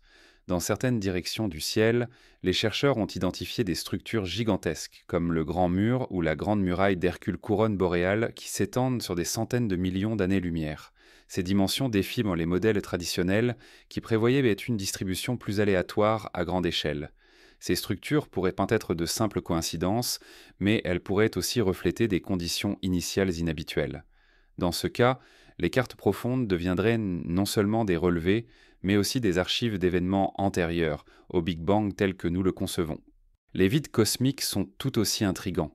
Ces régions immenses, quasi dépourvues de galaxies, semblent incarner le rien à l'intérieur même de l'univers.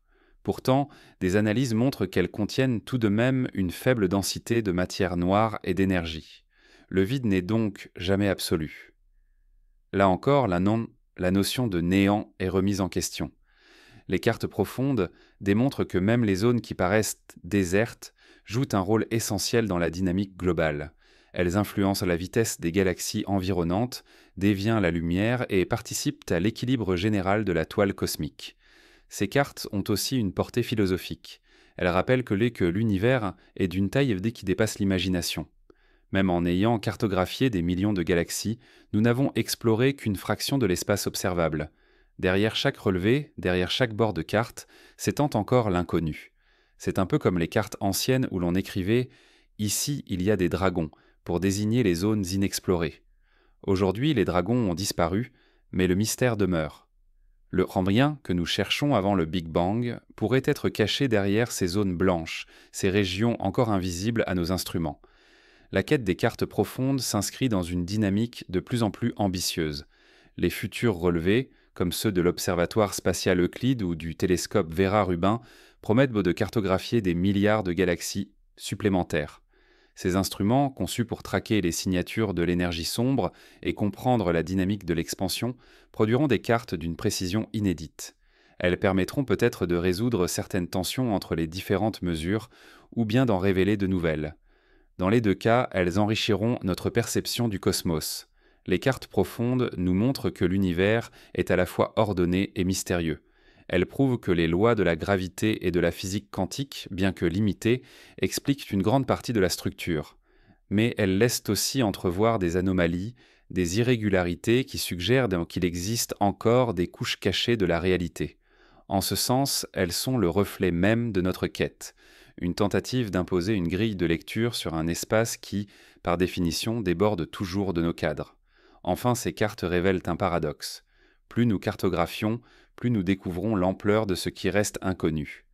Chaque relevé élargit le champ des questions. Chaque nouveau filament identifié pose la question de son origine. Chaque vide mesuré relance la réflexion sur ce que signifie réellement le néant. L'univers, loin d'être un chaos indéchiffrable, apparaît comme une structure cohérente mais encore incomplète dans notre compréhension. Ainsi, les cartes profondes ne sont pas seulement des instruments scientifiques, elles sont des récits visuels de notre rapport au cosmos. Elles montrent que nous sommes capables de donner forme à l'immensité, mais elles rappellent aussi que cette forme est toujours provisoire. Et elles posent une question vertigineuse. Si l'univers visible est déjà si complexe et si vaste, que dire de ce qui se trouve au-delà de notre horizon d'observation, là où aucune carte n'est encore possible ? Peut-être que c'est précisément là, dans cet espace non cartographié, que se cache la réponse à l'énigme du rien. Lorsque nous pensons au cosmos, ce sont souvent la lumière et la gravité qui nous viennent en tête. La lumière parce qu'elle est notre messager le plus direct, et la gravité parce qu'elle façonne l'architecture des galaxies et l'expansion de l'univers. Pourtant, il existe une autre force, plus discrète mais tout aussi essentielle, le magnétisme. Dans notre vie quotidienne, il se manifeste par la boussole, par les aimants qui collent à une surface métallique, par les moteurs électriques. Mais dans le ciel, il agit à des échelles gigantesques, guidant les flux de gaz, influençant la naissance des étoiles et marquant l'espace de motifs invisibles. Lorsque les scientifiques observent des anomalies dans ces champs magnétiques cosmiques, c'est une porte qui s'ouvre vers l'inconnu. Ces anomalies magnétiques nous révèlent que l'univers n'est pas seulement un théâtre de lumière et de matière, mais un tissu traversé par des forces invisibles qui pourraient en contenir des indices sur ses origines. Les premières preuves de champs magnétiques cosmiques apparurent avec l'observation de la Voie lactée. Les astronomes remarquèrent que certaines émissions radio étaient polarisés, c'est-à-dire que leur orientation indiquait la présence d'un champ magnétique qui avait modifié leur trajectoire. Peu à peu, il devint clair que notre galaxie entière était traversée par un vaste réseau magnétique, invisible mais structurant. D'autres galaxies révélèrent un peu le même phénomène. Cela soulevait une question. D'où venaient hanter ces champs? Les étoiles pouvaient en produire à petite échelle, mais comment expliquer leur organisation à l'échelle de galaxies entières, voire de l'univers? Ces champs ne sont pas statiques. Ils évoluent, s'amplifient ou se dissipent, et parfois ils présentent des anomalies. Dans certaines régions du cosmos, les champs magnétiques sont beaucoup plus intenses qu'attendus. Ailleurs, ils semblent étrangement absents ou désorganisés. Ces anomalies posent ce problème, car elles ne correspondent pas aux modèles actuels de formation galactique. Elles suggèrent donc un processus plus ancien, plus fondamental, est à l'œuvre. Peut-être que ces champs sont les vestiges d'une époque très reculée, voire des premiers instants qui ont suivi le Big Bang. Dans cette hypothèse, les anomalies magnétiques seraient des archives fossiles, comparables aux rayonnements cosmiques de fond, mais inscrites dans l'invisible. Certaines expériences tentent d'étudier ces phénomènes en observant la manière dont la lumière lointaine est affectée par les champs magnétiques. Ce phénomène, appelé rotation de Faraday, permet de détecter l'intensité et la direction des champs traversés. Les résultats révèlent souvent des irrégularités surprenantes. Dans des zones immenses tendant de l'espace, bien au-delà des galaxies, des champs magnétiques d'une intensité non négligeable sont détectés. Ces découvertes sont troublantes, car selon les modèles standards, le vide intergalactique aurait dû être quasiment dépourvu de magnétisme. Or, il semble que même dans ce vide apparent, une trame magnétique subsiste. Cela remet en cause l'idée d'un néant initial, suggérant au contraire que l'univers a toujours été traversé de forces invisibles. Les anomalies magnétiques soulèvent aussi une autre question. Peuvent-elles avoir influencé la formation des grandes structures cosmiques? Si des champs étaient déjà présents peu après le Big Bang, ils auraient pu guider les mouvements des particules chargées, orienter les flux de gaz, modifier la manière dont les galaxies se sont agencées.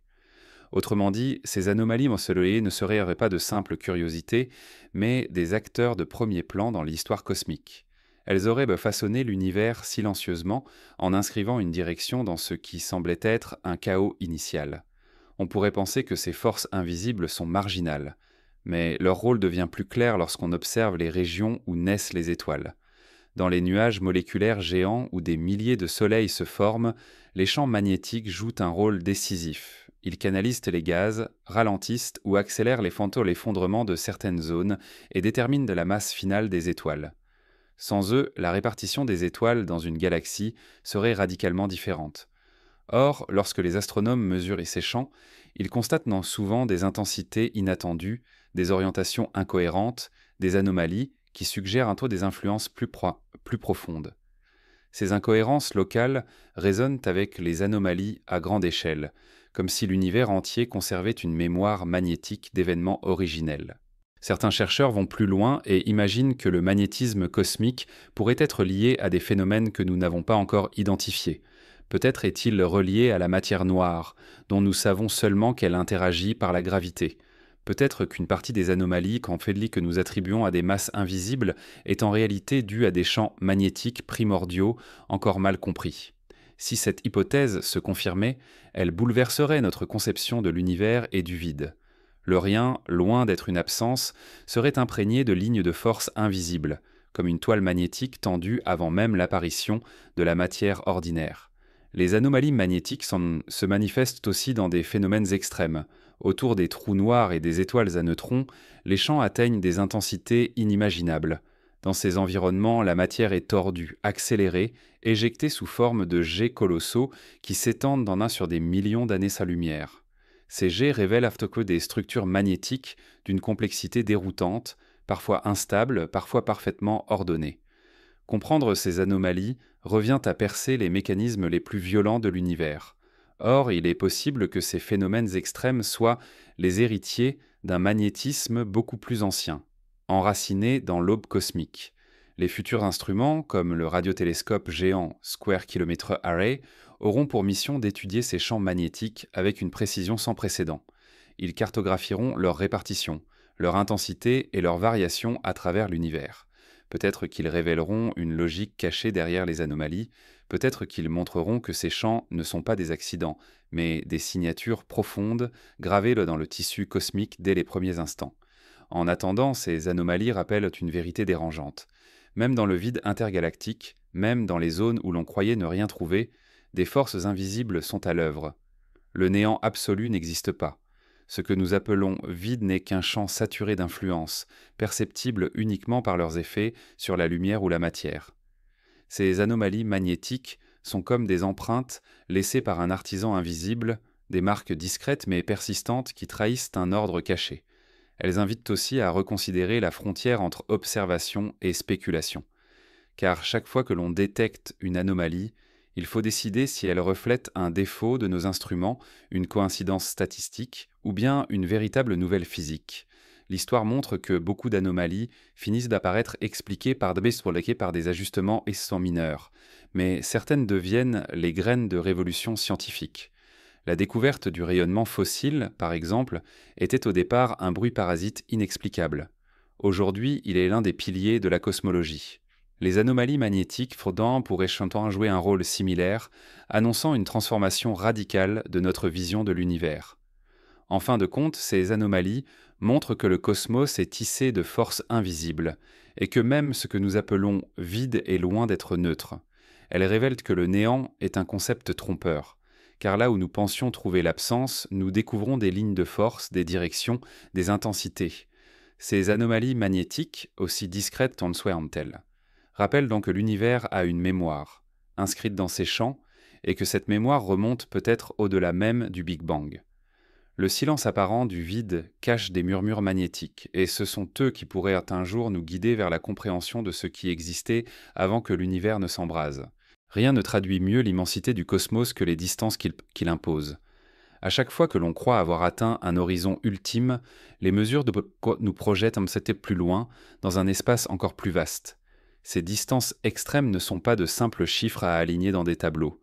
Elles représentent la structure même de l'univers, elles conditionnent la manière dont nous le percevons et déterminent la façon dont nous pouvons remonter le temps.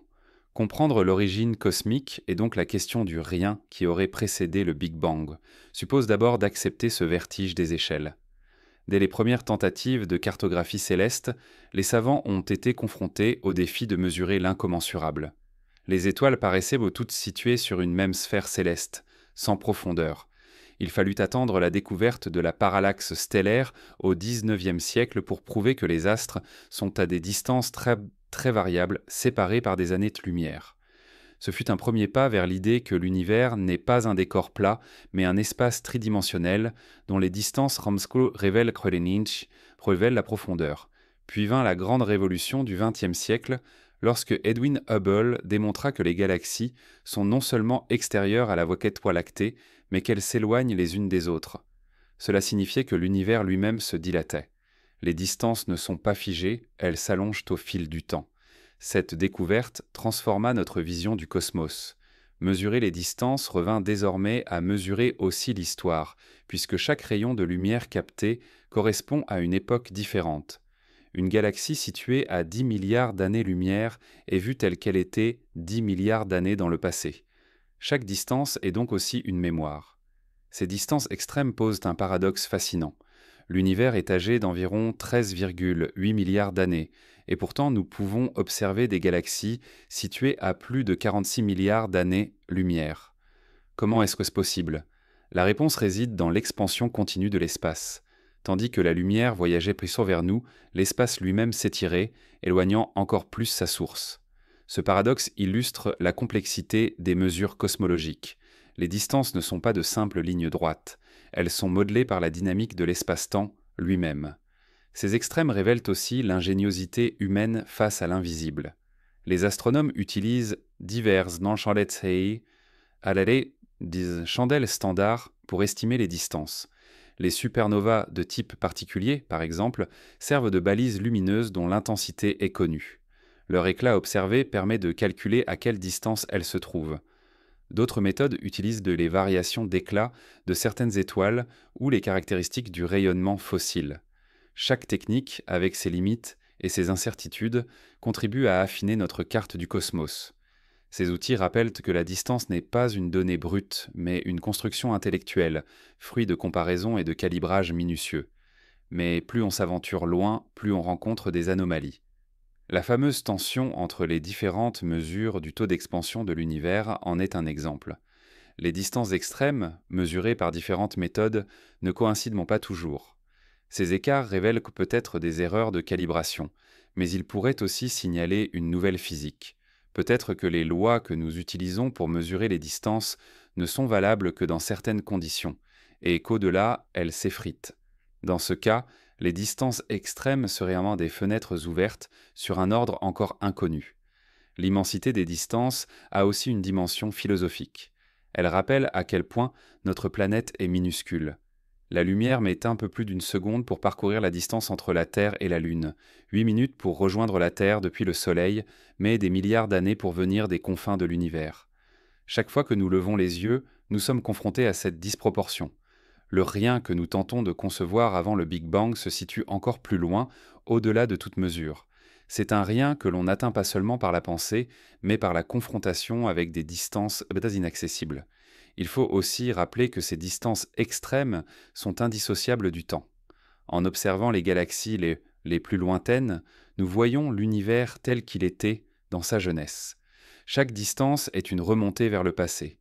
En ce sens, les distances jouent le rôle de machine à remonter le temps. Elles nous rapprochent de l'instant initial sans jamais l'atteindre. Plus on avance, plus le mur du rayonnement fossile se rapproche, jusqu'au moment où la lumière elle-même ne peut plus nous parvenir. Les distances deviennent alors un horizon infranchissable. Mais d'autres messagers que la lumière peuvent franchir ses limites. Les ondes gravitationnelles, par exemple, se propagent différemment et pourraient en un jour révéler des événements encore plus anciens. Les neutrinos, particules quasi insaisissables, portent également des informations venues des premiers instants. Si nous parvenons à les capter sur de très longues distances, ils pourraient compléter notre vision. Les distances extrêmes ne sont donc pas seulement un problème d'observation, mais aussi un défi d'instrument. Elles nous obligent à inventer de nouveaux détecteurs capables de suivre d'autres messagers que la lumière. Un autre aspect fascinant est que les distances extrêmes révèlent la finitude de l'univers observable. Nous savons que l'univers dans son ensemble pourrait être bien plus vaste, peut-être infini, mais nous n'avons accès qu'à la partie dont la lumière a eu le temps de nous atteindre depuis le Big Bang. Cet horizon cosmologique agit comme une frontière. Au-delà, c'est le domaine du non cartographié, du non observable. C'est là que se situe peut-être la véritable énigme du néant. Car si nous ne pouvons rien voir au-delà, devons-nous considérer cet au-delà comme inexistant ? Ou devons-nous admettre qu'il existe, mais de façon inaccessible ? Dans les deux cas, les distances extrêmes marquent une limite fondamentale de la connaissance humaine. Les astronomes savent que cette limite n'est pas figée. À mesure que le temps passe, la lumière de régions plus lointaines nous parvient. Mais paradoxalement, à cause de l'expansion accélérée, certaines galaxies s'éloignent plus vite que la lumière ne peut voyager. Elles disparaîtront un jour de notre horizon observable, comme si elles n'avaient jamais existé. Les distances extrêmes ne sont donc pas seulement une question de grandeur, mais aussi une question de destin. Elles déterminent ce que nous pourrons voir à l'avenir et ce qui nous sera à jamais interdit. L'exploration de ces distances nous renvoie enfin à notre propre condition. Chaque mesure, chaque découverte, chaque anomalie nous confronte à l'immensité et à notre petitesse. Mais loin de nous écraser, ce vertige nous pousse à chercher. Plus la distance est grande, plus la motivation grandit de tendre nos instruments vers elle. Car chaque galaxie lointaine, chaque photon qui a traversé des milliards d'années, chaque signal capté malgré l'immensité, est une victoire contre le néant. Une preuve que, même face à des distances extrêmes, nous pouvons continuer à explorer, à comprendre, à donner du sens. Ainsi, les distances extrêmes ne sont pas seulement des chiffres abstraits. Elles incarnent le défi permanent de la cosmologie. Mesurer l'inaccessible, remonter l'histoire et approcher le mystère du commencement. Elles montrent que le rien que nous cherchons n'est pas un vide absolu, mais une limite mouvante, sans cesse repoussée par nos instruments et nos idées.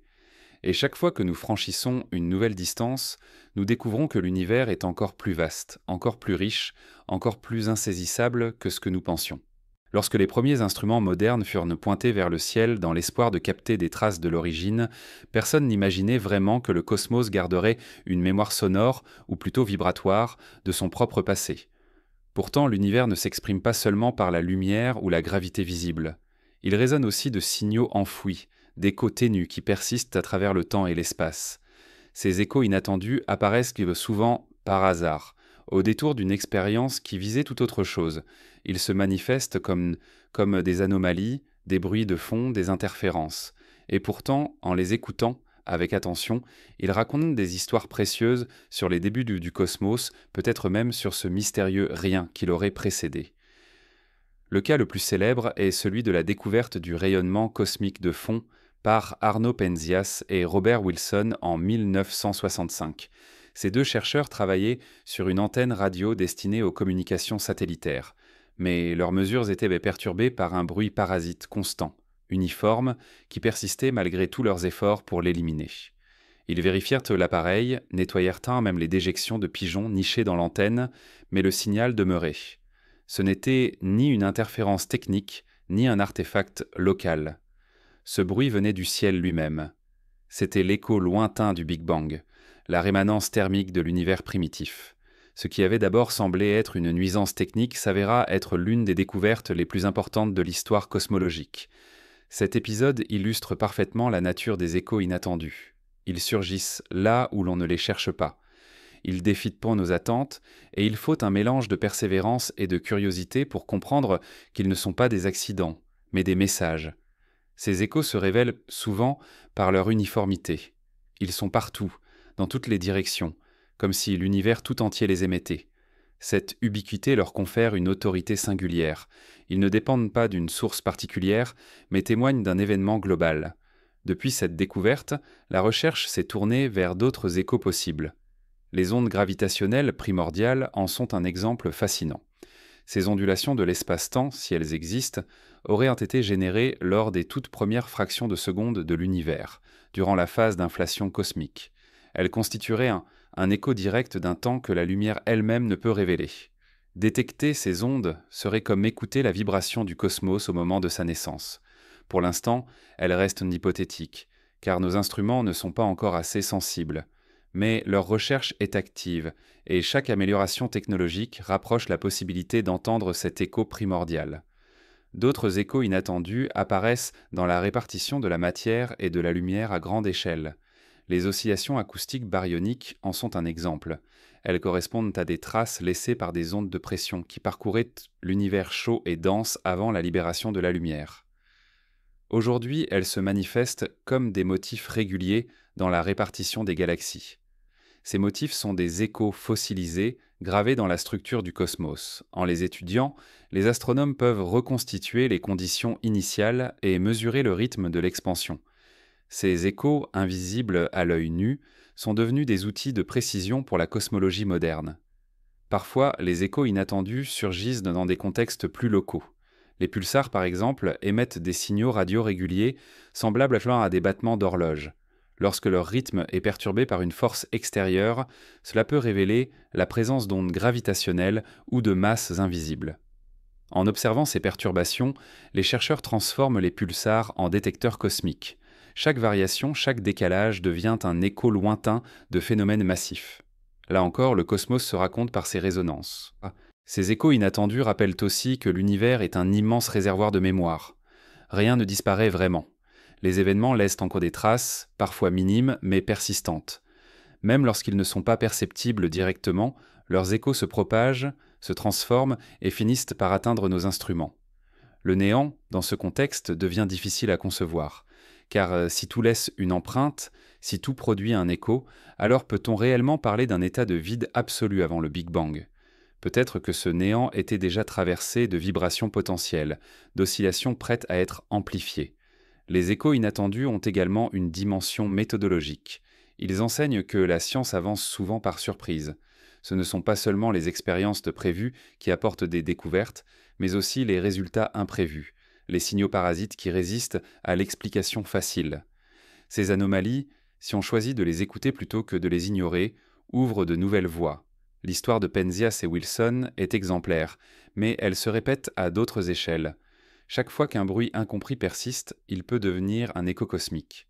Ces résonances jouent aussi un rôle dans notre perception du temps cosmique. Elle montre que l'univers n'est pas figé, mais qu'il conserve les cicatrices de son évolution. Comme les couches géologiques révèlent l'histoire de la Terre, les échos révèlent l'histoire du cosmos. Ils sont des archives invisibles disséminées partout.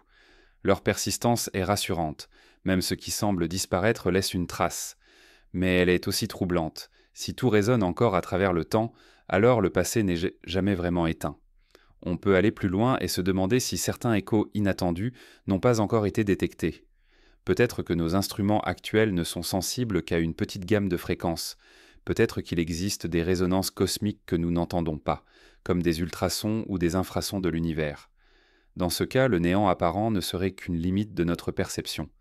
L'avenir des recherches consistera peut-être à élargir notre écoute, à tendre l'oreille vers des échos que nous ne savons pas encore reconnaître. Les échos inattendus soulèvent enfin une question vertigineuse. S'ils sont partout, s'ils portent la mémoire de tout ce qui a eu lieu, alors peut-être qu'en les déchiffrant complètement, nous pourrions remonter non seulement jusqu'au Big Bang, mais aussi au-delà. Peut-être qu'il existe des vibrations résiduelles d'un état antérieur, d'un univers précédent, d'une transition encore inconnue. Si tel était le cas, les échos seraient la clé pour franchir le mur qui nous sépare du Rien Sorseta au sang du rien. En définitive, ces échos inattendus rappellent que l'univers n'est pas silencieux. Il résonne en permanence, même dans ces zones les plus vides. Ce que nous percevons comme du silence n'est qu'une limite de nos sens. Derrière ce silence se cachent des vibrations, des traces, des messages. Et en apprenant à les écouter, nous découvrons que le vide absolu, le rien total, n'a peut-être jamais existé. Car, dans chaque coin du cosmos, une résonance persiste, comme le témoignage discret d'un commencement qui refuse de s'effacer. Lorsque les astronomes observent le mouvement des corps célestes, ils s'attendent à trouver une certaine logique, un ordre que l'on peut prédire et mesurer. Depuis que les planètes de notre système solaire ont été décrites avec précision, nous savons que leurs trajectoires obéissent à des lois bien établies. Pourtant, dès que l'on élargit le regard vers l'échelle des galaxies ou des systèmes exotiques, les mouvements orbitaux se compliquent, s'écartent des modèles classiques et suscitent des énigmes. Ces puzzles orbitaux ne sont pas de simples détails mécaniques. Ils sont des indices que quelque chose dans notre compréhension de l'univers manque encore. Ils ouvrent la porte à des hypothèses audacieuses, parfois vertigineuses, sur la nature même du vide et sur ce qu'il pouvait contenir avant le Big Bang. Un des premiers puzzles surgit dans l'histoire moderne avec les planètes de notre propre système. Le cas de Mercure, dont l'orbite présentait une légère avance inexpliquée par la mécanique newtonienne, fut longtemps un mystère. Certains astronomes imaginèrent l'existence d'une planète invisible, qu'ils baptisèrent Vulcain, pour justifier cette anomalie. Mais aucune planète ne fut jamais découverte. Ce n'est que plus tard, avec la théorie de la relativité générale d'Einstein, que le puzzle fut résolu. L'espace-temps courbé par le Soleil expliquait enfin la trajectoire de Mercure. Ce précédent rappelle combien un puzzle orbital peut signaler une limite théorique profonde. Aujourd'hui, nous faisons face à des énigmes similaires à l'échelle galactique. Dans les galaxies spirales, les étoiles situées loin du centre se déplacent plus vite qu'elles ne le devraient. Selon les lois connues, leur vitesse devrait diminuer avec la distance. Or, les courbes de rotation restent plates. Ce puzzle orbital a conduit à postuler l'existence de la matière noire, une substance invisible qui ajouterait de la gravité là où nous ne voyons rien. Mais malgré des décennies de recherche, cette matière reste insaisissable. Peut-être existe-t-elle vraiment, peut-être que nos équations de la gravité doivent être repensées. Dans tous les cas, ce puzzle illustre un point crucial. L'univers ne se conforme pas au schéma que nous pensions définitif. Les amas de galaxies, pendant sans présente rencontrent des énigmes encore plus vastes. Leurs vitesses internes sont trop élevées pour la masse visible. Ils devraient et droit se disperser, mais ils restent liés. Le puzzle orbital ici est à une échelle colossale. Ce phénomène a été interprété comme une autre preuve de la matière noire, mais il pourrait aussi indiquer que nous n'avons pas encore la bonne compréhension des forces en jeu. Peut-être que des interactions encore inconnues, liées au champ magnétique ou à d'autres propriétés du vide, influencent ces mouvements. Un autre puzzle orbital fascinant concerne les exoplanètes.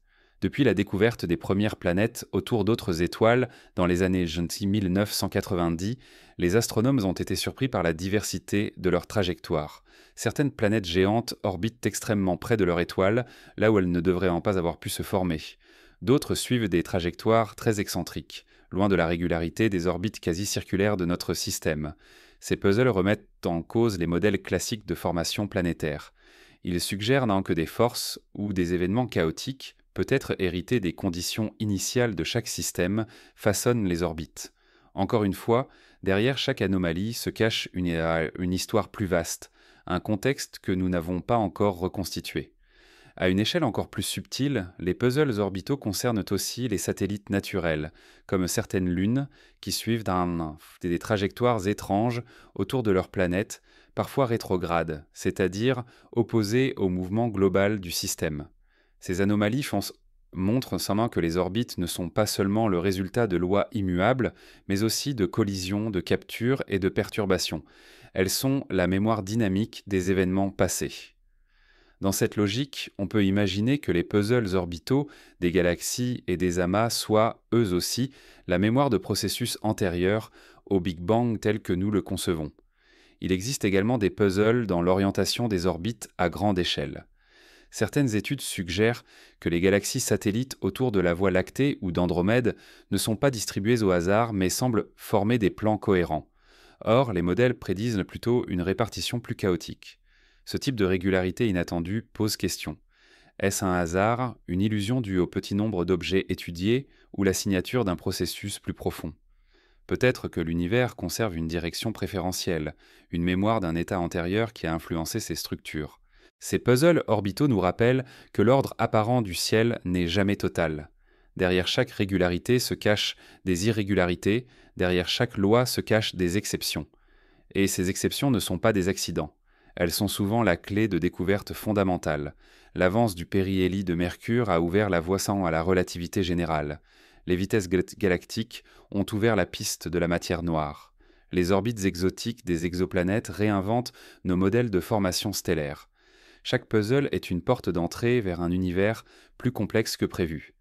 Ces anomalies orbitales invitent aussi à réfléchir sur le concept de néant.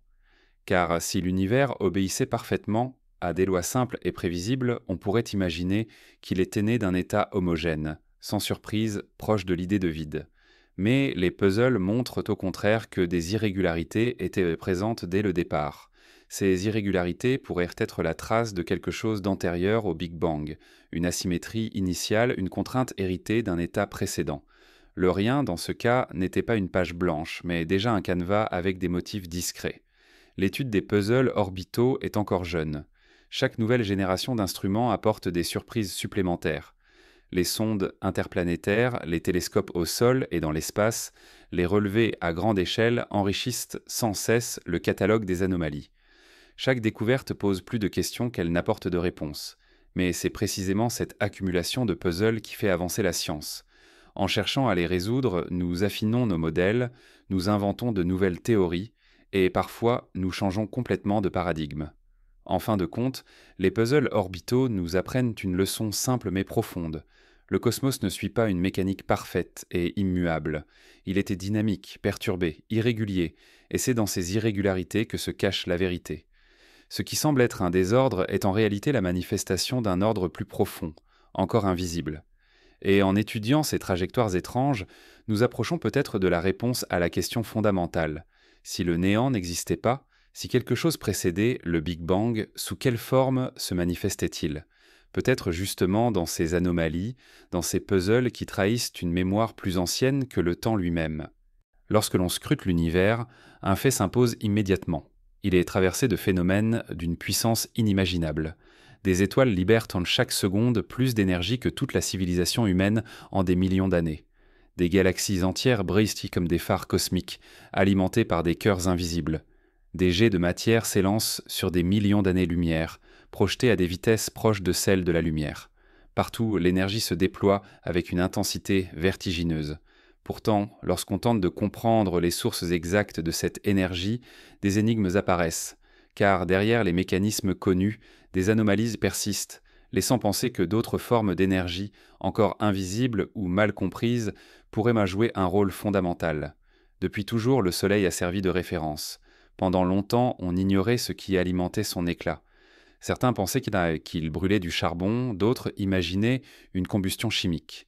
Mais ces explications ne tenaient pas, car elles ne pouvaient expliquer la durée de vie colossale de notre étoile. Ce n'est qu'au XXe siècle que l'on comprit que sa véritable source d'énergie était la fusion nucléaire, un processus où les noyaux légers s'unissent pour en former de plus lourds, libérant une quantité gigantesque d'énergie. Ce mécanisme éclaire aussi toutes les autres étoiles. Mais le Soleil, aussi puissant soit-il, n'est qu'un exemple parmi des milliards, et dans certains cas, la puissance dégagée dépasse largement ce que la fusion seule peut expliquer. Les quasars en sont une illustration frappante. Découverts dans les années 1960, ces objets apparaissaient comme des sources ponctuelles, extrêmement brillantes, situées à des milliards d'années-lumière. Leur éclat surpassait celui de centaines de galaxies réunies, et pourtant ils semblaient confinés à un espace minuscule. La seule explication crédible fut que ces quasars étaient alimentés par des trous noirs supermassifs, engloutissant d'énormes quantités de matière. L'énergie libérée ne venait pas de la destruction pure et simple de cette matière, mais du processus d'accrétion, lorsque la matière en spirale autour du trou noir est chauffée à des températures extrêmes avant d'être engloutie. Ce mécanisme révèle que la gravité elle-même peut devenir une source d'énergie phénoménale. Mais même ces explications posent des questions. Comment de tels trous noirs ont-ils pu se former si tôt dans l'histoire de l'univers ? Certaines observations montrent des quasars déjà actifs, moins d'1 milliard d'années après le Big Bang. Cela signifie que des réservoirs d'énergie colossaux existaient déjà, comme si l'univers avait gardé en réserve des sources capables de se manifester immédiatement. Ces données nourrissent l'hypothèse que les conditions initiales n'étaient pas neutres, qu'elles contenaient déjà des structures ou des dynamiques prêtes à libérer une énergie extrême. À une autre échelle, les supernovas illustrent aussi la puissance des sources d'énergie cosmique. Lorsqu'une étoile massive arrive en fin de vie, son cœur s'effondre et provoque une explosion titanesque. L'éclat de la supernova dépasse celui de toute une galaxie pendant quelques jours ou semaines. Ces événements sont essentiels, car ils dispersent dans l'espace les éléments lourds nécessaires à la formation des planètes et de la vie. Mais certaines supernovas sont plus lumineuses que prévu, défiant les modèles classiques. Elles révèlent peut-être des processus encore inconnus ou l'existence d'énergie cachée qui se libèrent dans des conditions extrêmes. Les sources d'énergie ne concernent pas seulement la lumière. L'univers est aussi traversé par des flux invisibles, rayons cosmiques, neutrinos, ondes gravitationnelles. Ces phénomènes transportent une énergie considérable, parfois plus difficile à détecter que la lumière, mais tout aussi fondamentale. Les rayons cosmiques, par exemple, frappent en permanence notre atmosphère à des vitesses inimaginables. Leur origine précise reste mystérieuse. Certains viennent des supernovas, d'autres de quasars ou de trous noirs, mais une partie semble provenir de sources encore non identifiées. Là encore, l'univers nous envoie un message énergétique que nous ne comprenons pas totalement. Le plus grand puzzle énergétique de tous reste toutefois celui de l'expansion accélérée de l'univers. Depuis les années 1990, nous savons que l'espace ne se contente pas de s'étendre, il le fait de plus en plus vite. Cette accélération implique l'existence d'une forme d'énergie inconnue, appelée énergie sombre. Elle représenterait la majeure partie du contenu de l'univers, et pourtant, nous ne savons pas ce qu'elle est. Elle ne brille pas, elle ne chauffe pas, elle n'interagit pas avec la matière ordinaire autrement que par son effet sur la dynamique cosmique. L'énergie sombre est une source invisible, mais déterminante, peut-être la plus grande énigme de la physique actuelle. Ces sources d'énergie connues ou inconnues soulignent une vérité fondamentale. L'univers n'est pas inerte. Il est actif, dynamique, constamment traversé de flux et de transformations.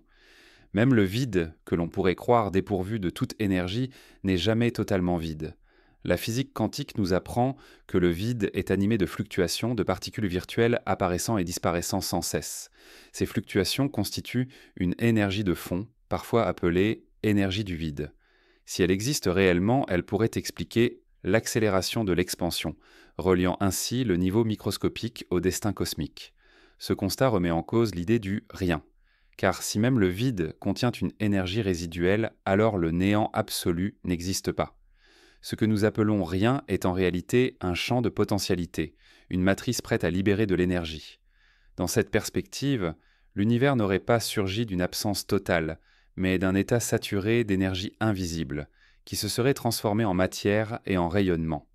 Il est fascinant de noter que les sources d'énergie les plus extrêmes sont souvent liées à des phénomènes de destruction. Les trous noirs, les supernovas, les collisions de galaxies sont autant d'événements violents qui libèrent une puissance inégalée. Mais cette destruction est aussi une création. Les éléments dispersés par une explosion forment de nouvelles étoiles et de nouvelles planètes. Les jets projetés par un trou noir stimulent la formation de galaxies environnantes. L'énergie, loin d'être un simple flux aveugle, est un moteur de renouvellement. Dans ce cycle, il n'y a jamais de véritable néant, seulement des transformations. Les futures missions spatiales chercheront à comprendre ces sources d'énergie encore mystérieuses. Des observatoires de rayons gamma, de neutrinos et d'ondes gravitationnelles élargiront notre vision. Peut-être qu'ils révéleront des mécanismes totalement nouveaux, montrant que l'énergie peut surgir de formes encore inconnues, de la matière ou du vide. Chaque découverte repoussera encore plus loin la frontière de ce que nous appelons le rien. Ainsi, les sources d'énergie, loin d'être de simples curiosités astrophysiques, sont au cœur de la question cosmologique. Elles prouvent que l'univers n'est pas né d'un néant silencieux, mais d'un état riche en potentialités. Elles montrent que ce que nous appelons vide peut être le siège d'une puissance insoupçonnée. Et elles rappellent que l'histoire du cosmos est avant tout une histoire d'énergie, une histoire où chaque éclat, chaque explosion, chaque accélération témoigne d'un ordre caché. En fin de compte, comprendre ces sources, c'est comprendre que le néant n'a jamais existé. Même dans ses moments les plus obscurs, l'univers portait déjà en lui la promesse de l'énergie, prête à se libérer. Et c'est peut-être dans cette promesse que réside la clé du mystère. Ce que nous appelons rien n'était jamais une absence, mais toujours une attente, une énergie latente prête à engendrer un monde. Depuis que l'humanité a commencé à réfléchir sur ses origines, une tension constante oppose deux manières d'expliquer l'univers, celle qui s'appuie uniquement sur des causes naturelles et celle qui laisse place à l'idée d'une intervention extérieure, intentionnelle ou artificielle. En cosmologie moderne, ce débat ressurgit sous des formes plus subtiles. Il ne s'agit plus de savoir si un Dieu a créé le monde, mais plutôt de déterminer si l'univers que nous habitons est le résultat d'un processus purement naturel ou s'il pourrait contenir des traces d'une conception, d'un mécanisme qui dépasse ce que nous appelons nature. Cette confrontation d'idées, souvent à la frontière de la science et de la philosophie, alimente un débat artificiel, celui qui cherche à savoir si ce que nous observons peut être réduit à des lois objectives ou si nous vivons dans une sorte de construction. Ce débat n'est pas récent. Dès l'Antiquité, certains philosophes soupçonnaient que le cosmos était ordonné avec trop de précision pour être le fruit du hasard. D'autres, au contraire, insistaient sur la possibilité d'un ordre naturel, produit par des lois intrinsèques. Cette tension se poursuit aujourd'hui avec une intensité accrue, car nos instruments révèlent un univers réglé de façon si fine que l'on se demande si ces réglages peuvent être attribués au hasard. Les constantes physiques, comme la vitesse de la lumière ou la force des interactions fondamentales, semblent ajustées avec une précision telle que la moindre variation rendrait impossible la formation des étoiles, des planètes et de la vie. Cette observation nourrit l'hypothèse de ce que l'on appelle l'ajustement fin. Pour certains, cet ajustement est une preuve implicite qu'une intelligence, quelle qu'elle soit, a calibré l'univers. Pour d'autres, il ne s'agit que d'un biais. Si l'univers n'était pas compatible avec notre existence, nous ne serions pas là pour le constater. L'explication ne serait donc pas dans une intention extérieure, mais dans la simple logique de l'observateur. Ce raisonnement, parfois appelé principe anthropique, illustre parfaitement la complexité du débat. D'un côté, il existe un vertige devant la précision des conditions initiales. De l'autre, une méfiance légitime envers toute conclusion qui introduirait un dessein sans preuve directe. Les progrès de la cosmologie ont amplifié ce débat artificiel. L'hypothèse du multivers, par exemple, propose que notre univers n'est qu'un parmi une infinité d'autres. Dans certains, les constantes physiques sont différentes et la vie y serait impossible. Dans d'autres, elle permettrait des réalités totalement distinctes. Notre univers ne serait donc pas réglé volontairement, mais simplement l'un des rares où les conditions ont permis l'émergence de la complexité. Mais cette hypothèse, séduisante intellectuellement, reste difficile à vérifier. Elle remplace une explication artificielle par une explication statistique, mais elle demeure spéculative. À l'inverse, certains chercheurs explorent sur l'idée plus radicale d'un univers simulé. Selon cette hypothèse, toute notre réalité serait le produit d'une simulation informatique extrêmement avancée, conçue par une civilisation extérieure. Cette idée, popularisée par des philosophes conscients contemporains, ne repose pas sur des preuves concrètes, mais sur un raisonnement logique. Si des civilisations parviennent un jour à simuler des univers complets, alors il est possible que nous vivions nous-mêmes dans l'une de ces simulations. Cette hypothèse radicale, qui brouille la frontière entre naturel et artificiel, alimente une partie du débat. Mais là encore, aucun indice décisif ne permet de la confirmer. L'intérêt de ce débat artificiel n'est pas tant d'apporter une réponse définitive que de rappeler les limites de notre savoir. Il souligne que nos observations, aussi précises soient-elles, peuvent toujours être interprétées de plusieurs manières. La découverte d'une anomalie dans le rayonnement fossile, par exemple, peut être expliquée par un défaut d'instrument, par une fluctuation statistique, par une interaction avec un autre univers ou par une structure délibérée. Tant que nous n'avons pas de preuves claires, toutes ces hypothèses coexistent, révélant la difficulté à trancher entre hasard, loi et intention. Ce débat traverse également la question du rien avant le Big Bang. Si le néant absolu est inconcevable, alors il faut supposer qu'il y avait quelque chose, un champ quantique, une énergie du vide ou une réalité plus vaste. Mais comment interpréter ce quelque chose ? Était-ce une simple condition naturelle, inscrite dans l'ordre des choses, ou bien un état préparé, artificiellement configuré ? L'absence de preuves laisse place à toutes les spéculations. Ce qui paraît certain, c'est que l'univers n'est pas un chaos pur. Il présente une cohérence, une architecture, des lois. La question est de savoir si cette cohérence est le fruit de la nécessité ou d'une conception.